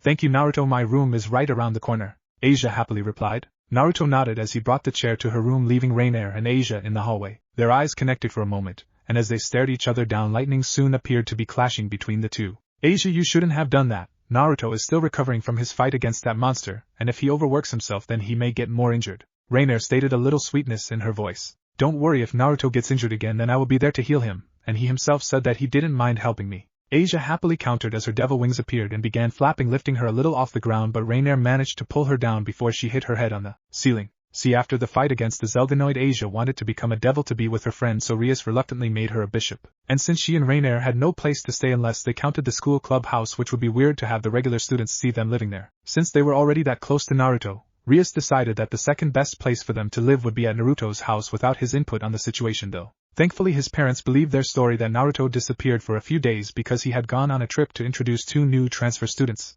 Asia and Rainier, to the area and had to stay close to both of them so that they didn't get lost. And now the school decided that Asia and Rainier should stay at his house because they were such good friends. But too bad for Naruto, they were still going to punish him for calling to tell them that they were having guests over, even if he was dead tired from getting dragged around the city. A bell rang, so the two of them raced downstairs to open the door to reveal Akino, and in her hand was a lunchbox simply wrapped in a cloth handkerchief. Hi, is Naruto-kun awake yet? If not, then I'll just leave this here for when he wakes up. He's not awake yet, the both of them replied. Asia, Rainier, who is at the door? Naruto hollered from the top of the stairs. Both Asia and Rainier chuckled nervously. Oh, would you look at that, Naruto is awake now. Then I'm sure you won't mind if I come in to give Naruto his lunch. Akino walked past the two girls to see Naruto standing at the staircase. Hey Naruto-kun, I brought you some food to help with your recovery. Akino called out to Naruto. As for Asia and Rainier, they stared each other down and mentally communicated their complaints. Why did you have to say that? Now Akino will know that we were lying to keep her away from Naruto. Naruto walked down the steps to see that Akino had already set up the lunch box in the living room, revealing the rice, soup, fish, grilled meat, and preserved vegetables. Oh hey Akino, thanks for dropping by to check up on me, and wow, that looks really good. Akino beamed with happiness at the compliment. Oh thank you Naruto-kun. I made it for you, so I put some extra care and attention into it. Now come and have it before it goes cold. Naruto happily took his place next to, but before he could pick up the chopsticks, Akino snatched them from him and decided to feed him. Now say ah. She cooed, a piece of fish in between the chopsticks. Naruto blushed a little bit at her antics that caused both Asia and Rainier to rush to the kitchen where the sound of plates clattering and snatching of ingredients could be heard. Akino, I can feed myself. Don't be silly, Naruto-kun, you're a recovering man, now let Nurse Akino feed you, or do I need to wear a nurse uniform to get you to eat? She mused. Seeing that it was a losing battle, Naruto relented and let her feed him. After taking a few more bites, both Rainier and Asia appeared in the living room with sandwiches. Here, Naruto-kun, have some. Since both of them said the same thing, they turned to each other, lightning flashing between their eyes. Thank you? Both Asia and Rainier picked up a sandwich and tried to feed Naruto. But Naruto took the sandwiches from their hands and first took a bit out of Asia's. It was surprisingly alright for a sandwich made in about 5 minutes with who knows what. Then came Rainier's sandwich. For some reason Naruto just couldn't shake the feeling of dread as he picked up the sandwich, but not to hurt Rainier's feelings he decided to take a bite. Well, here goes. Naruto took a bite of it, and soon, whoa, since when were there 2 Asias? All 3 of them looked at Naruto weirdly, as he stood up and wobbly walked a few steps to the kitchen, then fell down before he even made it there. Naruto! All 3 girls ran up to him to see that his eyes were swirling and he was babbling on about flying saucers and how they were going to probe his anus. Rainier, just what did you put in the sandwich? Asia asked as they moved Naruto over to the sofa and placed him down gently, placed the towel over his head and covered his body with a blanket. Rainier used her fingers to count the number of things that she put into it, and by the end of her counting spree she was banned from stepping into the kitchen. Her sandwiches were also safely disposed in the nearest hazardous material bin, in an unknown location. Commander Ikari, Captain Lee's superior and the guy he was talking to on the phone, was facing a panel of men wearing uniforms that had the patch of the GSDF, Global Supernatural Defense Force, and from the looks of things these gentlemen were not happy. Commander Ikari, what does the JSDF, Japanese Supernatural Defense Force, have to say for itself? Not only did your subordinate lose the failed experiments, but you even lost one of the precious statues that we created based on the final subject that you still hold at your facility, we might add. Commander Ikari looked down in shame. I am sorry for the incompetence of my subordinate council members, but even though the Terranode was taken over by supernatural forces, this still proves that the experiment was a success, and even as we are speaking my men are ensuring that the utmost care is taken to awaken the final statue. You had better hope so for your sake, Commander Ikari. But still we must commend your efforts in acquiring the energy needed to run the final contingency. These efforts will be forever remembered when humanity can finally rest easy from all these supernatural elements. Thank you for the compliment, Councilman. However, before the conversation could continue, a GSDF soldier walked in and passed the phone over to Commander Ikari. It's for you, sir. Commander Ikari nervously took the phone and listened to whoever was on the other line. Yes, Commander Ikari speaking. Captain Lee, what is the meaning of this? I am in an important meeting with High Command. What do you mean there was an accident with the awakening process? It disappeared. As the conversation continued, Commander Ikari's face strained of its color, and when he hung up his entire face was white. Now then, Commander Ikari, would you like to explain this little incident that we heard about, or do we need to tell you what it was? The voice from the center of the room roared. Commander Ikari could only stammer, desperately trying to find a logical excuse to use, but his mind was not working at the moment. It appears that the JSDF is not as competent as we thought in dealing with these supernatural forces. Expect some new arrivals within the week, Commander Ikari. You would be relieved of your duty, but your accomplishments have deemed you necessary to us, so we shall allow you to continue with your command. Thank you for your kindness, Councilman. But know this, you are on a very thin line at the moment. Do not fail us again. The Councilman turned to leave the room, leaving Commander Ikari alone contemplating their words. And I think that this is a good place to end, but before you go any further, how's about an omake? Omake. Naruto had successfully recovered from the nightmare and delusions that was Rainier's sandwiches and was now in the bathroom soaking in the hot water when he heard quarreling outside of the door. I should go in with Naruto. We're already close enough to be considered lovers, and that's why you should let me further my friendship with him. Asia countered. Rainier always seemed to say things that Asia could successfully counter with for some reason. Naruto quickly got out of the water and locked the door to the bathroom while they quarreled. When he got back to the tub and laid back, he could feel something soft behind him. I never knew that the bathtub was soft. Oh my, Naruto-kun, thank you for the compliment. Naruto jumped out of the tub and raced over to the side to see Akino seated at the back of the tub. Hey Akino! What are you doing here? Naruto sputtered out as the door to the bathroom came crashing down. What is going on here? Asia and Rainier turned to see Akino in the bath naked while Naruto was in the corner covering his delicate parts. Both of them rushed up to Akino and began to quarrel among each other while Naruto took this chance to sneak out of his bathroom and back to his room. Man, this is crazy. I know that both Rainier and Akino like me, but now Asia, I got to stop rescuing girls, it's going to kill me one day. He pointed out. Later in the night he felt something slip beside him. Opening his eyes he saw that Asia had slipped beside him. So lightly shaking her awake he got her back to her room before he returned to his room, locked the door, and went back to bed.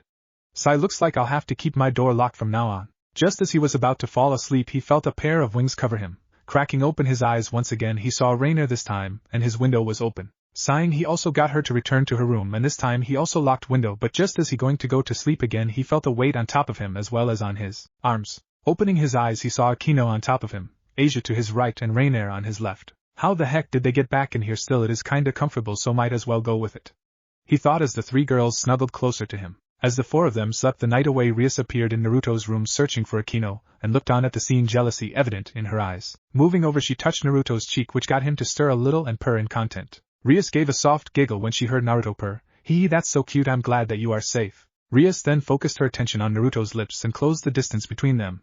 She lightly kissed Naruto's lips before she left to her home. I wonder if maybe one day I can find love like Asia, Rainier and Akino have. Anyone else would be better than that man. So how was that for an omake? Yeah, kinda short, I know, but hey, I think that it should successfully lighten the mood. Hopefully you readers caught the plot points in this chapter that dropped like an asteroid on Earth. And before anyone comments here, Rias was kinda underpowered for this chapter. It's all my fault, but I swear it won't happen again. Writer's honor. Poll is still up, so if you haven't voted yet, why don't you go there and just leave a little vote? It will just take a minute. Also, there is some good news and bad news that I just want to throw out there. Good news is that I will try my best to finish this story up. Bad news is everything in this story is what you'll be presented with. What I mean is this story will only cover the Razor arc, then we will have the official ending, which will kinda turn out bad for the planet. I apologize to everyone who wanted the characters like Zenovia or Rosweiss. On the brighter side, if or when I do agree to redo this story again, then I will add the arcs in as they come. And last but not least, leave a follow/favorite/review telling me how I did. I'm hoping for at least 20 reviews, or heck even more would be so much better, cause not pointing fingers here, but over 9,000 words and only like 13 reviews. Come on guys, I know you can do better than that. Show that support, cause it really helps me get through all the writer's block and laziness that comes up. Other than that, thanks for reading the story. Hope you enjoyed it, and I'll see you all some other time. What if Naruto was banished to high school DxD? And thanks for watching my video till the end. If you enjoyed this content, then do consider subscribing to my channel, and leave a like if you guys need the next part. Comment down, and thanks for watching the video, and see you guys in the next video.